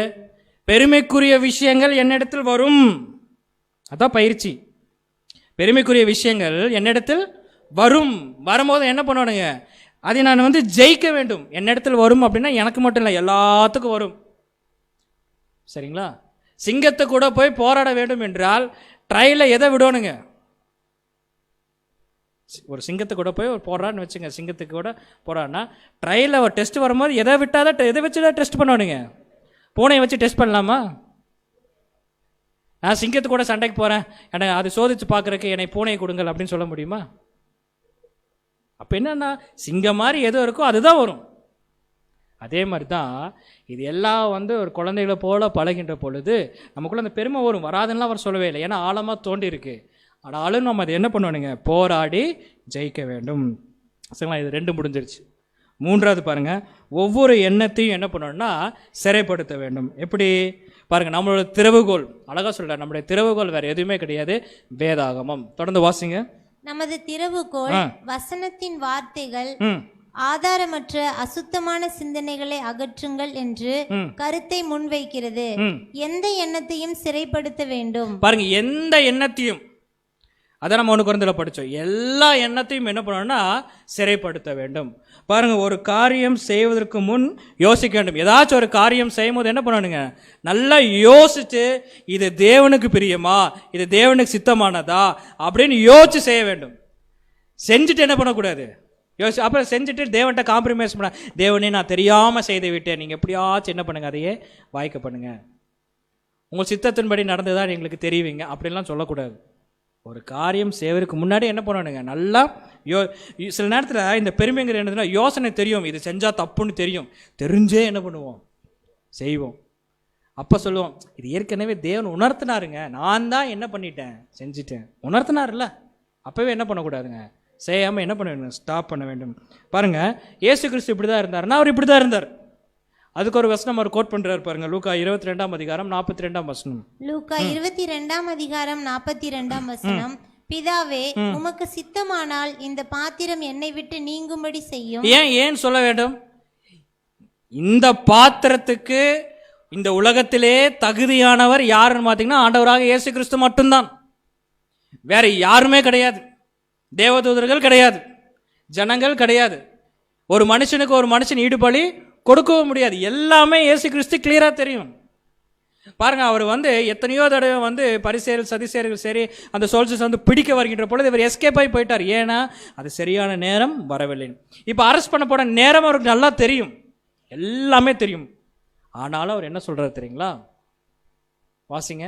ஆயினும் என்னுடைய சித்தத்தின்படி அல்ல, உம்முடைய சித்தத்தின்படியே ஆக கடவது என்று ஜெபம் பண்ணினார். காரணம் என்ன? இது கூட என்னுடைய சித்தம் இல்ல ஆண்டவரே, உம்முடைய சித்தம். ஒருவேளை நீங்க லாஸ்ட் மினிட்ல கூட நீங்க வேண்டாம், இதுக்கு நீ பாத்திரவான் இல்லைன்னு சொல்லிட்டா நான் என்ன பண்ணிக்கிறேன், ஏத்துக்கிறேன். அப்போ அவர் எக்ஸ்ட்ரீமான ஒரு தாழ்மைக்குள்ள அவர் என்ன பண்ணிட்டாருங்க, போயிட்டார். யாரு? நம்முடைய ஆண்டவராகிய இயேசு கிறிஸ்து. இதைத்தான் நம்மகிட்ட அவர் என்ன பண்றாருன்னா சொல்ல வரார். Okay right. இது வாசிங் சிஸ்டர், இது 1 பேதுரு 5:6 ஆகையால் ஏற்ற காலத்திலே தேவன் உங்களை உயர்த்தும்படிக்கு அவருடைய பலத்த கைக்குள் அடங்கியிருங்கள். பாருங்க, வசனம் படிச்சிட்டிங்க. அதுக்கு முன்னாடி இருக்கிற இது பார்த்தீங்கன்னா, கிறிஸ்து இயேசுக்குள் இருந்த சிந்தையே நமக்குள் இருக்க வேண்டும். பாருங்க, நமக்கு தெரியும் தேவன் நமக்குள்ள பரிசுத்த ஆவி கொடுத்துருக்கிறார், சத்தியம் கொடுத்துருக்கிறார், நம்ம படிச்சிருக்கிறோம், ஒரு புதிய விஷயம் கண்டுபிடிச்சிருக்கிறோம், எல்லாமே நமக்கு தெரியும். ஆனாலும் நம்ம மனசு, நம்ம ஜபம், நம்முடைய எண்ணங்கள் எப்படி இருக்குன்னா, ஆண்டவரே இது என்னோட சித்தம் இல்லை, உங்களுடைய சித்தம். மேன்மைப்படுத்துறதுக்கு நமக்கு எந்த ஒரு தகுதியும் இல்லை. சரிங்களா? நம்ம ஒவ்வொரு தடையும் நம்ம நினைக்க வேண்டியதுன்னா, நம்ம இல்லாமையே நீங்கள் உன்னால் செய்ய முடியும், இருந்தாலும் எனக்கு ஒரு வாய்ப்பு கொடுத்துருக்கு பார்த்தீங்களா, அதுக்கு என்ன சொல்லணுங்க? நன்றி மட்டும்தான் சொல்லணும். பாருங்கள், ஆகையால் ஏற்ற காலத்தில் தேவனை உங்களை உயர்த்தும்படிக்கு அவருடைய பலத்த கைக்குள்ள என்ன பண்ணுறீங்க? அடங்கிருங்க. போய் தாழ்மையான இடத்துல உட்கார வேண்டும். தாழ்மையான சிந்தனை நமக்குள்ளே இருக்க வேண்டும். அப்படி இருந்தால் தேவன் என்ன பண்ணுவாருங்க? உயர்த்துவார். அதை தான் ஆங்கிலத்தில் படிக்கும்போது, தி ஹம்பிள் யுவர் செல்ஃப். நீங்களே என்ன ஹம்பிள் யுவர் செல்ஃப். எப்படி ஹம்பிள் யுவர் செல்ஃப்? அதுக்கு தான் நான் விளக்கங்கள் ரீபிரின்ஸில் கோட் பண்ணியிருக்கிறேன். அவர் என்ன சொல்கிறார்? அந்த ஹம்பிள் யுவர் செல்ஃப் என்ன சொல்கிறாருங்க? As a little children. அப்போ தேவனை போல, தேவன் குழந்தைகளை போல பழகிறார். நாமும் தேவன்கிட்ட எப்படி இருக்கிறோங்க? குழந்தைகளாக இருக்கிறோம்.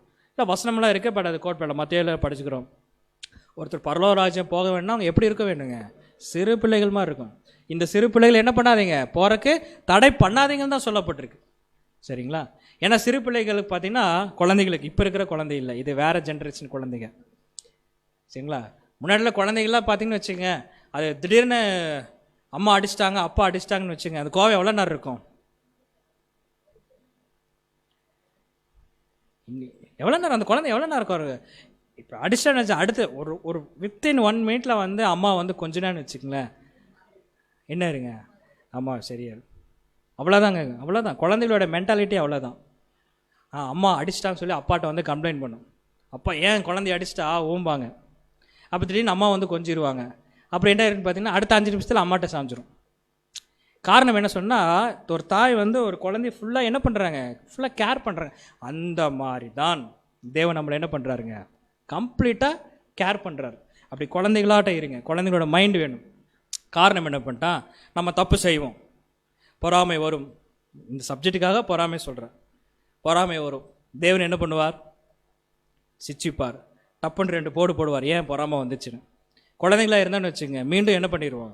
தேவன்கிட்ட போய் சேர்ந்து விடுவோம். எக்ஸாம்பிளுக்காக சொல்கிறேன். அப்படின்னா ஹம்பிள் யுவர் செல்ஃப் அப்படின்னு அவர் சொல்கிறார். இன்னொரு வசனம் கூட வாசிக்கலாம் பாருங்கள். 1 பேதுரு 2:9. 1 பேதுரு 2:9.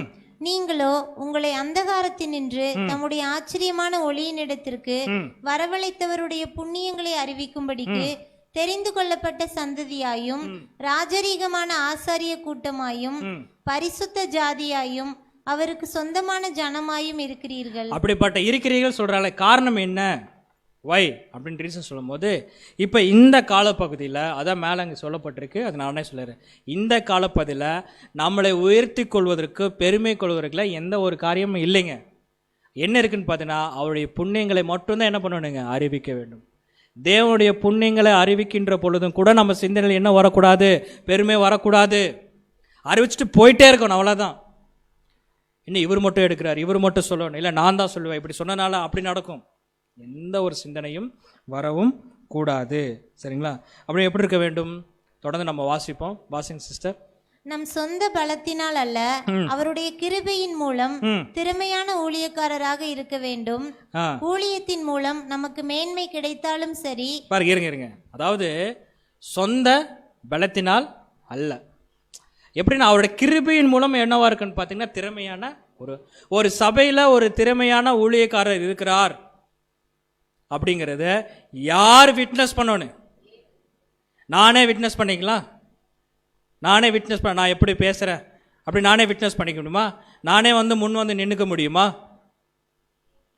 இவர் திறமையான ஊழியக்காரர் அப்படிங்கிறத யார் விட்னஸ் பண்ணணும்னா தேவன் விட்னஸ் பண்ணணும். அப்போ என்ன நடக்கும் பாருங்க, வாசிங் சிஸ்டர். ஊழியத்தின் மூலம் நமக்கு மேன்மை கிடைத்தாலும் சரி. ஊழியத்தின் மூலம் நமக்கு மேன்மை கிடைத்தாலும் சரி. Okay, right. அல்லது ஆதரவு இல்லாத சூழ்நிலை வந்தாலும் சரி.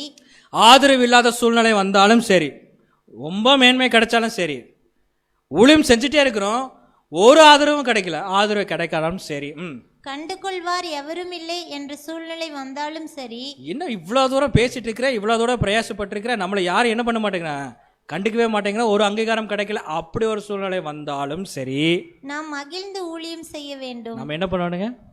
மகிழ்ந்து. அப்படி என்றால் நான் செய்கின்ற ஊழியம் இங்க இருக்கிறவங்க அங்கீகரிக்கிறதுக்காக அல்ல. நல்லா புரிஞ்சுங்க. நான் செய்கின்ற ஊழியம் பூமியில் இருக்கிறவங்க அங்கீகரிக்க அல்ல. நான் செய்கின்ற ஊழியம் சபையில் இருக்க ஜனங்கள் அங்கீகரிக்கிறதாக அல்ல. நான் செய்கின்ற ஊழியம் தேவன் அங்கீகரிக்க வேண்டும். அப்ப என்ன பண்ணோன்னு, அதான் இயேசு கிறிஸ்து பண்ணி காமிச்சார். ஆண்டவரும் போதகருமா இருக்க நானே உங்க காலத்தில் என்ன பண்றேன்? கழுவுறேன். கனம் இல்லாத இடத்த தேடுங்க. கனம் இல்லாத இடத்த தேடுங்க. கனத்தை எதிர்பார்த்து எந்த ஊழியத்தையும் செய்ய வேண்டாம். அப்படி ஒரு எண்ணங்கள் இருந்துச்சுன்னா அதை நம்ம இப்பயே என்ன பண்ணிடலாம்? கலைத்து போய்விடலாம். நான் இந்த ஊழியம் செஞ்சா எனக்கு கனம் வராதுன்னு தெரிஞ்சுன்னா தாராளமாக செய்யுங்க. தாராளமாக என்ன பண்ணலாங்க? செய்யலாம். ஸோ இப்படிப்பட்ட சிந்தனைகள் தான் இருக்க வேண்டும். பாருங்க, எபிரேயர் 5ஆம் அதிகாரம் 8ஆம் வசனம் வாசிப்போம். எபிரேயர் 5ஆம் அதிகாரம் 8ஆம் வசனம். அவர் குமாரனாய் இருந்தும் பட்ட பாடுகளினாலே கீழ்ப்படிதலை கற்றுக்கொண்டு. பாருங்க, பட்ட பாடுகளினாலே என்ன பண்ணிக்கிறான்? கீழ்ப்படிதலை கற்றுக்கொண்டு. ஏன் கீழ்ப்படிதலை கற்றுக்கொண்டார்? இப்ப மேல இருக்கிறது படிங்க சிஸ்டர், சீக்கிரமா. கீழ்ப்படிதல் கற்றுக்கொள்பவர்கள் தான் மற்றவர்களை ஆளுகை செய்ய வேண்டும் என்ற கோட்பாட்டை நாம் முழுமையாக ஏற்றுக்கொள்ள வேண்டும். புரிஞ்சுதுங்களா? அப்படி என்றால் கனத்துக்குரிய இடத்துக்கு வந்து ஆளுகை செய்யவும் வேண்டும் அப்படிங்கிற எண்ணம் நமக்குள்ள வேண்டாம். அதுக்காக தான் சொல்றேன். கனம் இல்லாத இடத்துல கூட உட்கார்ந்துட்டு என்ன பண்ணுங்க? நீங்க தேவனுக்கு பிரியமா செய்யுங்க. ஆளுகை செய்யும்படியாக தேவனே என்ன பண்ணுவாரு? உயர்த்துவார்.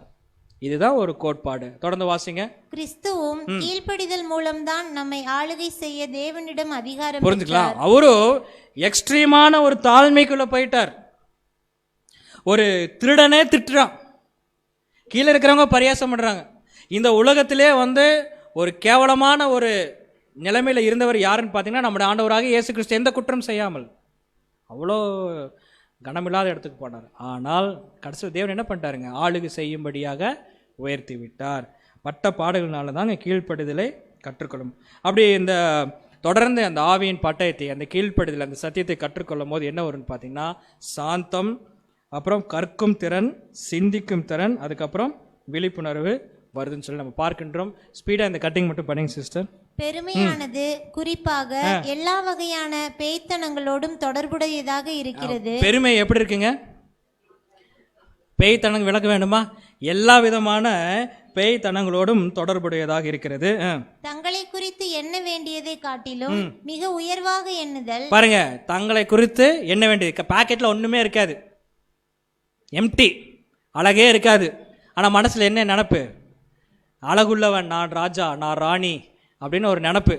ஆனால் அதெல்லாம் என்ன காரியம்? பேய்த்தனத்துக்குரிய காரியம். சரிங்களா? தொடர்ந்து வாசிப்போம். மேட்டிமையை உருவாக்கி பைத்தியக்காரத்தன்மை சார்ந்த கூட்டாளிகளையும் வரவழைக்கும். என்ன அப்போ இந்த பெருமை மேட்டிமை வந்துச்சுன்னா நமக்கு ஒரு கூட்டம் சேரும். அந்த கூட்டம் மட்டும் தனியா தெரியும். அது என்ன கூட்டம்? நான் சொல்லவில்லை, நீங்க இப்படி எல்லாம் திட்டீங்க தான் எடுத்து போட்டேன். ஒரு கூட்டம் சேரும். அந்த கூட்டம் என்ன கூட்டம்? அங்க இருக்கிறத சொல்லுங்க. அது என்ன? பைத்தியக்கார கூட்டம். தொடர்ந்து வாசிப்போம். இவ்விஷயத்தில் அவர்களது சிந்தைகள் சமச்சீரற்ற நிலைமையை குறிப்பிடத்தக்க அளவு ஏற்படுத்தும். கர்த்தரோடு நெருங்குவதற்கு தேவையான வளர்ச்சியை கவனமாக அடைய நம்மால் முடியாது.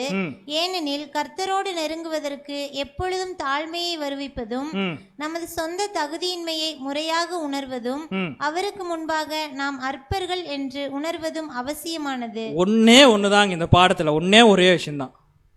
ஆண்டவரே, நான் ஒண்ணுமில்லைன்னு சொல்வதை காட்டிலும் நான் ஒண்ணுமில்லை என்பதை கிரியை மூலமா காட்டும் பொழுதுதான் தேவன் என்ன பண்றாருங்க? உயர்த்துறார். சரிங்களா? ஒரு இடத்துல எல்லாரும் பேசிட்டு இருக்கும் போது எனக்கு தெரிஞ்சு, எனக்கு இது தெரியும், அது தெரியும் சொல்லி பேசுவதை காட்டிலும் இது நம்ம பேசுவது தேவனுக்கு பிரியமா, பேசலாமா வேண்டாமா? உதாரணம் சொல்றேன். பேசலாமா வேண்டாமா? இந்த காரியம் செய்யலாமா வேண்டாமா? இது தேவனுக்கு பிரியமா பிரியம் இல்லாத யோசிச்சு அமைதியா தாழ்மையா செய்கின்ற பொழுது தேவனுக்கு அது பெரியதா இருக்குன்னு சொல்லி நம்ம பார்க்கின்றோம். ஸோ 3 முடிச்சிட்டோம். சீக்கிரமா அடுத்து நம்ம 4th முடிச்சிடும். அங்கேதான் ஒரு சினாரியோ நமக்கு வருது. இப்போ நம்ம 3 படிச்சோம்ல, 3 சடம், அதை நீங்கள் மனசில் வச்சுட்டு அந்த ஒரு காட்சிக்குள்ளாக நம்ம போகலாம். அதற்கு முன்பாக 2 ஸ்லைடில் இருக்கிற என்ன காரியங்கள் இருக்குன்னு பார்த்துட்டு அதுக்குள்ளே போகலாம். ஸோ ஃபஸ்ட்டு இந்த ஸ்லைடில் என்ன இருக்குன்னு பார்த்தீங்கன்னா, அதாவது கிறிஸ்துவின் அருகில் இருப்பவர்கள் தங்களை என்ன பண்ணிக்கிறாங்க? காப்பாற்றி கொள்ளுகிறார்கள். அப்போ கிறிஸ்துவோட சிந்தனை எப்பொழுதும் இருக்க வேண்டும். இருங்க என்ன பண்ணுங்க? தங்களை காப்பாற்றி கொள்ளுகிறார்கள். அதே மாதிரி கிறிஸ்துவின் அருகில் இல்லாதவர்கள் என்ன பண்ணிக்கிறாங்க? அபாயத்துக்குள்ள என்ன பண்ணிடுறாங்க? சென்று விடுறார்கள், அபாயத்துக்குள் போய் விடுறார்கள் சொல்லி நம்ம பார்க்கணும். அப்படி என்றால் நம்ம சிந்தனைகள் எப்பொழுதும் யாருக்கு பக்கத்தில் இருக்க வேண்டுங்க? கிறிஸ்துவின் பக்கத்தில் இருக்க வேண்டும். சரி, இப்போ கிறிஸ்துவின் பக்கத்தில் நம்ம சிந்தனை போயிடுச்சு. கிறிஸ்து மாதிரியே நம்ம வாழ்கிறோம், கிறிஸ்து மாதிரியே தாழ்ந்து போகிறோம். நம்ம தாழ்ந்து போகிறதுக்கு யார் விட மாட்டார்? மாமிசம் விடாது.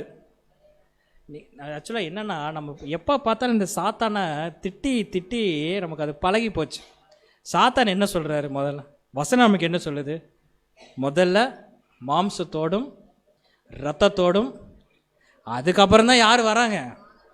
இல்லை, அதுக்கப்புறம் தான் யார் வராருங்க? சாத்தானுடைய தூதர். அதுக்கப்புறம் யார் வராங்க? சாத்தான் வரும். ஃபஸ்ட்டு நம்ம எங்கேயே அவுட் ஆயிடுறோம், மாம்சத்தில் அவுட் ஆயிடுறான். அவங்கப்பா வந்து சாத்தான் பக்கத்துலேருந்து பார்ப்பேன், நான் எங்கப்பா உங்களை டிஸ்டர்ப் பண்ணேன்? சும்மா எப்போ பார்த்தாலும் என்னையவே திட்டிகிட்டு இருக்கிறீங்க, நீங்களே விழுந்துட்டு காரணம் கேட்டால் என்ன சொல்கிறீங்க? மாம்சத்திலே சில நேரத்தில் என்ன பண்ணிடுறோம்? விழுந்து விடுகிறோம். பாருங்கள், தேவனுடைய பிள்ளைகள் வேறு வழி இல்லை. சகோதரி எழுதினாலும் கொடுக்குறேன். சாத்தான் என்ன பண்ணுறாருன்னா, கண்ணியில் என்ன பண்ணுறாங்க? சிக்க வச்சிட்றான். புரிஞ்சுதுங்களா? எப்போ மாட்டோன்னே எனக்கு தெரியாது. நான் இருப்பேன், நான் பெருமை கொள்ளக்கூடாதுன்னு நினச்சிட்டே இருப்பேன். நல்லா புரிஞ்சுக்க, பெருமை கொள்ளக்கூடாது பிரதர், எதாவது செய்யுங்க. இல்லை, எனக்கு பெருமை வராது. இப்படி சொல்லி இதே எனக்கு ஒரு பெருமையாக மாறிடும். புரிஞ்சுங்களா? இதே எனக்கு என்னவா மாறிடும்? பெருமையாக மாறிடும். இல்லை நான் செய்ய மாட்டேன். அப்படி புரிஞ்சுக்க, இது செய்யுங்க, ஒன்றும் தப்பு இல்லை. இல்லை நான் செய்ய மாட்டேன் அப்படின்னு அது ஒரு மாறி போயிடும். அப்போ ரொம்ப டஃப்பு தான். ஏன்னா கண்ணியில் அவன் என்ன பண்ணிடுவான்? சிக்க வச்சுருவான். மஞ்சிக்கரைக்கு எதுவாக என்ன பண்ணிடுவான்?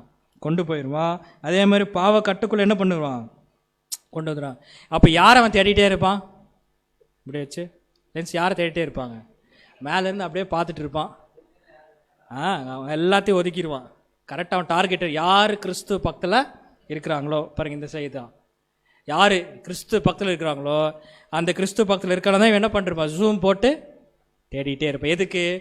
விழுக வைப்பதற்காக. எப்போ வேணாலும் நடக்கும். அதுதான் கண்ணீர் சிக்க வைக்கிறது. ஸோ ரொம்ப கேர்ஃபுல்லாக இருக்கணும். ஸோ அந்த 4வதோட சப்கேட்டிங் கூட நான் சொல்லலேன்னு நினைக்கிறேன். என்னென்னு பார்த்தா, கிறிஸ்துவோட நெருக்கமாக இருப்பது ஒரு பாதுகாப்பு. இப்போ நம்ம எதுக்குள்ளே வரலான்னு பார்த்தீங்கன்னா, அந்த ஒரு காட்சி சினாரிக்குள்ளே வந்துடலாம். சரிங்களா? ஸோ நல்லா கவனிச்சுக்கலாம், அப்போ தான் நமக்கு இது புரியும். நம்ம எல்லோரும் சேர்ந்து தான் பதில் சொல்ல போகிறோம். சினாரியா ஒன்றுன்னு போல எனக்கு ஒரே ஒரு காட்சி தான். 2 சகோதரர்கள் இருக்கிறாங்க. இந்த 2 சகோதரர்களுக்கு என்ன வேலைன்னா, 24 ஹவர்ஸ் என்ன படிக்கிறாங்க? பைபிள் படிச்சுக்கிட்டே இருக்கிறாங்க. வால்யூம்ஸ் படித்து முடிச்சிட்டாங்க. சரிங்களா? அப்போ என்னென்ன புத்தகங்கள் இருக்கோ எல்லா புத்தகங்களும் படிச்சுட்டாங்க. வெப்சைட்டில் ஒரு வெப்சைட் விடுறதில்ல. அதாவது சத்தியத்துக்கு எல்லாத்தையும் படித்து முடித்து தரவாக இருக்கிறாங்க. சரிங்களா? 2 பேருமே ஈக்குவலாக இருக்கிறாங்க. அப்போ என்ன நடக்குதுன்னா, 2 பேருமே ஒரு கூட்டத்துக்குள்ளே போகிறாங்க. ஒரு டிபேட், ஒரு பேச்சுவார்த்தை, டிபேட் அங்கே நடக்குது. அப்போ 2 பேர் என்ன பண்ணுறாங்கன்னா, நல்லா புரிச்சுங்க, ஒருத்தர் வந்து நல்லா படித்த நிமித்தம் அந்த டிபேட்டில் வசனத்தை எடுத்து கோட் பண்ணி காட்டுறாரு. பாரு, இந்த வசனம் இப்படி சொல்லியிருக்கு, இந்த வசனத்தின்படி இப்படி செய்வோம், அந்த வசனத்தின்படி அப்படி செய்வோம், இந்த வசனத்தின்படி. டிபேட் என்ன ஆகிட்டுருங்க? பெருசாகிட்டே இருக்குது. எது சொன்னாலுமே, அந்த சூழ்நிலையில் எது சொன்னாலுமே வசனத்தை என்ன பண்ணுறதுங்க? எடுத்து காட்டுறது. இந்த வசனத்தின்படி அப்படின்னு எடுத்து ஷூட் பண்ணுறது. அவர் இங்கிலீஷில் அப்படி தான் எழுதிக்கிறார். ஷூட் பண்ணிக்கிட்டே இருக்கிறது. இன்னொருத்தருக்கு எல்லாமே தெரியும். இன்னொருத்தருக்கு எல்லாமே தெரியும்.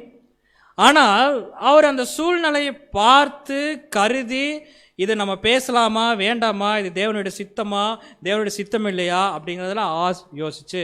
ஏன்னா 3வது ஹெட்டிங்கில் பார்த்தோம்ல, ஒன்று பேசுறதுக்கு முன்னாடி என்ன பண்ணணுங்க? யோசிக்கணும். யோசிச்சுட்டு பேசும்போது அப்போ வேணால் ஷூட் பண்ணுங்க. அதெல்லாம் பார்த்துட்டு ஒருத்தர் வந்து அமைதியாக இருக்கார். சரிங்களா? அது எப்படி அமைதியாக இருக்கு? வசனத்தின்படி தான். ஸோ வசனத்தின்படி ஒருத்தர் பேசுகிறார், ஷூட் பண்ணுறார். ஒரு வசனத்தின்படி அவர் என்ன பண்ணுறாருங்க? தெரியும், பேசாமல் இருக்க. இதான் சினியார், இதுதான் காட்சி. சரிங்களா? புரியுதுங்களா? 2 பேருமே பைபிள் படிக்கிறவங்க தான். 2 பேர்த்துக்குமே பைபிள் பற்றி நல்லா தெரியும். ஒரு டிபேட் நடக்கும்போது ஒருத்தர் வந்து வசனத்தையா ஷூட் பண்ணிகிட்டே வரார். ஒருத்தர் வந்து அந்த சூழ்நிலையில் கருதி என்ன பண்ணலைங்க? எதுவுமே பேசல, அமைதியாக இருக்கார். இவங்க 2 பேர்த்துல யார் செஞ்சது ரைட்? ஏங்க ஏன் டிபேட் வந்துருச்சு, இப்போ பேசிதான் ஆகும், டிபேட் வந்துருச்சு. அதனால தான் டிபேட்டுன்னு போட்டு, டிபேட் என்ன பண்ணுறது? அமைதியாக இருக்குது. டிபேட் என்ன பேசி தான் ஒரு சூழ்நிலை வந்துருச்சு. ஒருத்தர் என்ன பண்ணுறாருன்னா பண்ணிட்டே இருக்கிறார், ஒருத்தர் அமைதியாக இருக்கிறார். சரி, நீங்கள் சொல்லிட்டீங்க, திருப்பி திருப்பி கேட்க முடியாது. எது ரைட்டு? தேவன் பார்த்துக்குவாருன்னு சொல்லி அமைதியாக இருக்குது. ஸோ இது ராங். ஏன் காரணம், அந்த சூழ்நிலைகள் ஏன் வந்தது அதை நம்ம ஃபஸ்ட்டு அண்டர்ஸ்டாண்ட் பண்ண வேணும். இந்த இடத்துல நம்ம பேசலாமா வேண்டாமா, டிபேட் பண்ணலாமா கூடாதா அப்படின்லாம் யோசிச்சு அதுக்கப்புறம் பண்ணலாம் அப்படிங்கிற போது தான் ஷூட் பண்ண முடியும். தவிர எனக்கு இது தெரியும், இப்படி பண்ண இது செஞ்சிடலாம் அப்படின்னு ஷூட் பண்ணுறது தப்பாகும். அப்போ எது கரெக்ட் அப்படின்னு பார்த்தீங்கன்னா அமைதியாக இருக்கிறது தான் கரெக்ட். சில நேரத்தில் சொல்லுவாங்க, என்னங்க இவர் எதுக்கு பேசவே மாட்டேங்கிறாரு, எடுத்து வசனத்துப்படி சொல்ல வேண்டியதானே, இப்போ பார்த்தாலும் உண்மைன்னே இருக்கிறாரு அப்படின்னு. இவர்கிட்ட போனால் எந்த காரியம் ஆகாதுங்க, எதுவும் சொல்ல மாட்டார் சொல்லிட்டு போகிறாங்க. தேவன் சொல்லல, தேவன் சொல்லல. சொல்கிறவங்க யாரும் பர்ஃபெக்ட் இல்லை. ஏன்னா அவங்க ஆள் மனசுல என்னதான் இருக்குங்க, அந்த பாவங்கள் இருக்குது. தேவன் ஒருத்தர் தான் அங்கே சொல்ல வேண்டும். சரிங்களா? ஸோ இதுவும் நான் சொல்ல, இது சகோதரர் அழகாக எழுதியிருக்கிறார். இதை எப்படி கட்டிங்ஸாக போகிறத விட ஒரு சின்னாரி ஒரு காட்சி படுத்தினா நல்லாயிருக்கும் அப்படிங்கிறக்காக தான் அது உங்களுக்கு போட்டிருக்கிறேன். இப்போ தொடர்ந்து அதை வாசிப்போம். கர்த்தரோ எந்த அளவுக்கு நீங்கள் சாந்தமும் பொறுமையுமாய் இருக்கிறீர்கள் என்றும் அவர் சித்தத்திற்கு ஒப்பு கொடுக்கிறீர்கள் என்பதை பார்க்கிறார். எது இந்த டிபேட்டில், இந்த சினாரியோவில் அதை சொல்லிட்டு அவர் இதை சொல்கிறார். அதனால தான் இந்த சினாரி இருப்பாங்க. என்னன்னா இப்போ எல்லாம் அதை பார்த்துட்டு இருக்கும்போது கர்த்தர் அதை பார்க்குறார். என்ன சொல்கிறார்? எந்த அளவுக்கு நீங்கள் சாந்தமும், எடுத்து ஷூட் பண்ணுறது இல்லை, டப்பு டப்பு டப்புன்னு ஷூட் பண்ணுறது இல்லை. தேவன் கேட்கவும் இல்லை, தேவனுக்கு தெரியாமையும் இல்லை. அதை நினச்சா அந்த டிபேட் இல்லாமல் கூட அவர் பண்ணிடுவார். நமக்காக தான் நீங்கள் சாந்தமும் பொறுமையும் இருக்கிறீர்கள் என்று அவர் சித்தத்திற்கு ஒப்பு கொடுக்கிறீர்கள் என்பதை பார்க்கிறார். அப்படியே சரண்டரை சைலண்ட் ஆயிடுவானுங்க. தவறாக இருப்பினும் ஒருவேளை அது தவறாக இருந்துச்சு அப்படி இருந்தால் நீங்கள் கவலைப்பட வேண்டிய அவசியம் இல்லை. தேவன் என்ன பண்ணுவாருங்க பாரு. ஏன்னா பழி வாங்குதல் தேவனுக்கு உரிய. நம்ம ஷூட் பண்ணி பழி வாங்க வேண்டிய அவசியம் இல்லை. பழி வாங்குதல் தேவன் என்ன பண்ணிடுவாங்க, பார்த்து விடுவார். பாருங்க, அந்த வசனம் கூட ஸ்பீடாக வாசிச்சிடலாம். எபிரேயர் 10ஆம் அதிகாரம் 30ஆம் வசனம். எபிரேயர் 10ஆம் அதிகாரம் 30ஆம் வசனம். பழி வாங்குதல் எனக்குரியது, நானே பதில் செய்வேன் என்று கர்த்தர் சொல்லுகிறார் என்றும். போதும். பழி வாங்குதல் யாருக்குரியதுங்க? நம்ம எதுவும் செய்ய வேண்டிய அவசியம் இல்லை. அப்படி என்றால் நம்ம என்ன செய்ய வேண்டும்? கர்த்தரோட நெருங்கிருக்கு என்ன பண்ண வேண்டும்? 1 கொரிந்தியர் 11ஆம் அதிகாரம் 31ஆம் வசனம். 1 கொரிந்தியர் 11ஆம் அதிகாரம் 31ஆம் வசனம். நம்மை நாமே நிதானித்து அறிந்தால் நாம் நியாயம் தீர்க்கப்படும். நம்மை நாமே நிதானித்து அறிய வேண்டும். நம்ம பேசலாமா பேசக்கூடாதா, செய்யலாமா செய்யக்கூடாதா, நம்ம எந்த இடத்துல இருக்க வேண்டும், எப்படிப்பட்ட கணத்தை தேட வேண்டும். ஆக்சுவலாக கணத்தை தேட வேண்டியதில்லை, கணத்தை தேட வேண்டிய அவசியம் இல்லை. சரிங்களா? இதெல்லாம் நிதானித்து அறிந்தால் நம்ம எந்த நியாய தீர்ப்புக்குள்ள என்ன பண்ண மாட்டாங்க, போக மாட்டோம். ஸோ பாடத்தின் கடைசியாக ஒரு பேராகிராஃப் படிக்கலாம். ரொம்ப நல்லா இருந்துச்சு. இந்த பாடத்தோட நிறைவாக அது உங்களுக்கு அப்படியே நான் தமிழில் போட்டிருக்கிறேன். பாருங்கள், வாசிங்க, மெதுவாக வாசிங்க. தாழ்மையின் ஆவியின் நிரப்பப்பட்டிருப்போமானால், பாருங்க, தாழ்மையின் ஆவியில் நிரப்பப்பட்டிருப்போமேயானால் தற்கால மேன்மைகளுக்கும் தற்பெருமைகளுக்கும் பேராவல் கொள்ளாமல். பாருங்க, அதாவது தற்காலத்தில் இருக்கின்ற மேன்மைக்கும் தற்பெருமைக்கும் என்ன பேராவல் கொள்ளாமல், கர்த்தரது ஏற்ற வேலைக்காக பூரண பொறுமையோடு காத்திருக்கும் போது. அவர் என்ன கடைசியா முடிக்கிறாரு? சாதாரண பொறுமை இல்லை, என்ன பொறுமைங்க? பூரண பொறுமை. எப்படி பூரண பொறுமை? முழுமை, கம்ப்ளீட். இதுதான் கரெக்ட். அப்படின்னா இந்த முன்னாடி விஷயங்கள்லாம் பார்த்தோம் பார்த்தீங்களா? பூர்ண பொறுமையோடு காத்திருக்கும் போது உயர்ந்த ஸ்தானத்துக்கு உயர்த்தப்படும். உயர்ந்த ஸ்தானத்துக்கு தேவன் என்ன பண்ணுவாருங்க? நம்மளையே உயர்த்துவார். இவ்வாறாக நமது இரட்சகரின் சிங்காசனத்திற்கும் மகிமைக்கும் எப்பொழுதும் பங்கு பெறுவோம். பாருங்க, இவ்வாறாக நம்ம இரட்சகருடைய சிங்காசனத்திற்கும் மகிமைக்கும் பங்கு பெறும். எப்படி நம்ம இரட்சகர் இருக்கிறதுலே ரொம்ப தாழ்மையா போனாரோ, அந்த ஒரு தாழ்மையுள்ள ஆவி வந்துச்சோ, எந்த பொறாமை கொள்ளாமல் இருந்தாரோ, சிந்தனை முழுவதும் பிதாவாகிய தேவனுக்கு என்ன பண்ணாருங்க? கட்டுப்படுத்தினார். பாருங்க, எல்லாமே செஞ்சு முடிச்சுட்டு, அப்பா உமது சித்தமா இந்த பாத்திரம் மேனை விட்டு நீங்குமானால் நீங்க கூட, எப்படி ஒரு சரண்டர் பண்ணாருங்க. அந்த மாதிரி ஒரு சரண்டர் பண்ணி என்றைக்கும் தேவன்கிட்ட இயேசு கிறிஸ்து சேர்ந்தது போல் நம்மளும் இயேசு கிறிஸ்து என்ன பண்ண நெருங்கி சேர்ந்திருக்கும் பொழுது எப்படி இயேசு கிறிஸ்து உயர்த்தப்பட்டாரோ, எப்படி சிங்காசனம் பெற்றாரோ, எப்படி மகிமை பெற்றாரோ, அதே மாதிரி நம்ம என்ன பண்ணலாங்க, பெற்றுக்கொள்ளலாம். ஸோ கிறிஸ்தவர்களுக்கு இந்த பெருமையை எதிர்ப்பதற்கு இந்த மாதிரி ஒரு போராட்டம் தான் நமக்குள்ளே இருக்கிறது. ஆட்டோமேட்டிக்காக நம்ம சிந்தனை எழும். அப்படி வருகின்ற பொழுது நமக்கு தேவன் என்ன கொடுத்துட்டாருங்க, ஆவியின் பட்டியம். இது சரியாக நிதானமாக நம்ம ஹேண்டில் பண்ணும் போது, அந்த தாழ்மையை நம்ம கற்றுக்கொள்ளும் போது நிச்சயமாக நம்ம என்ன பண்ணுவோம்னா உயர்த்தப்படுவோம் என்பதை இந்த பாடத்தின் மூலமாக நம்ம பார்த்துருக்கிறோம். தேவன் தாமே இந்த வார்த்தைகளை நமக்கு ஆசீர்வாதமாக தருவாராக. ஆமேன்.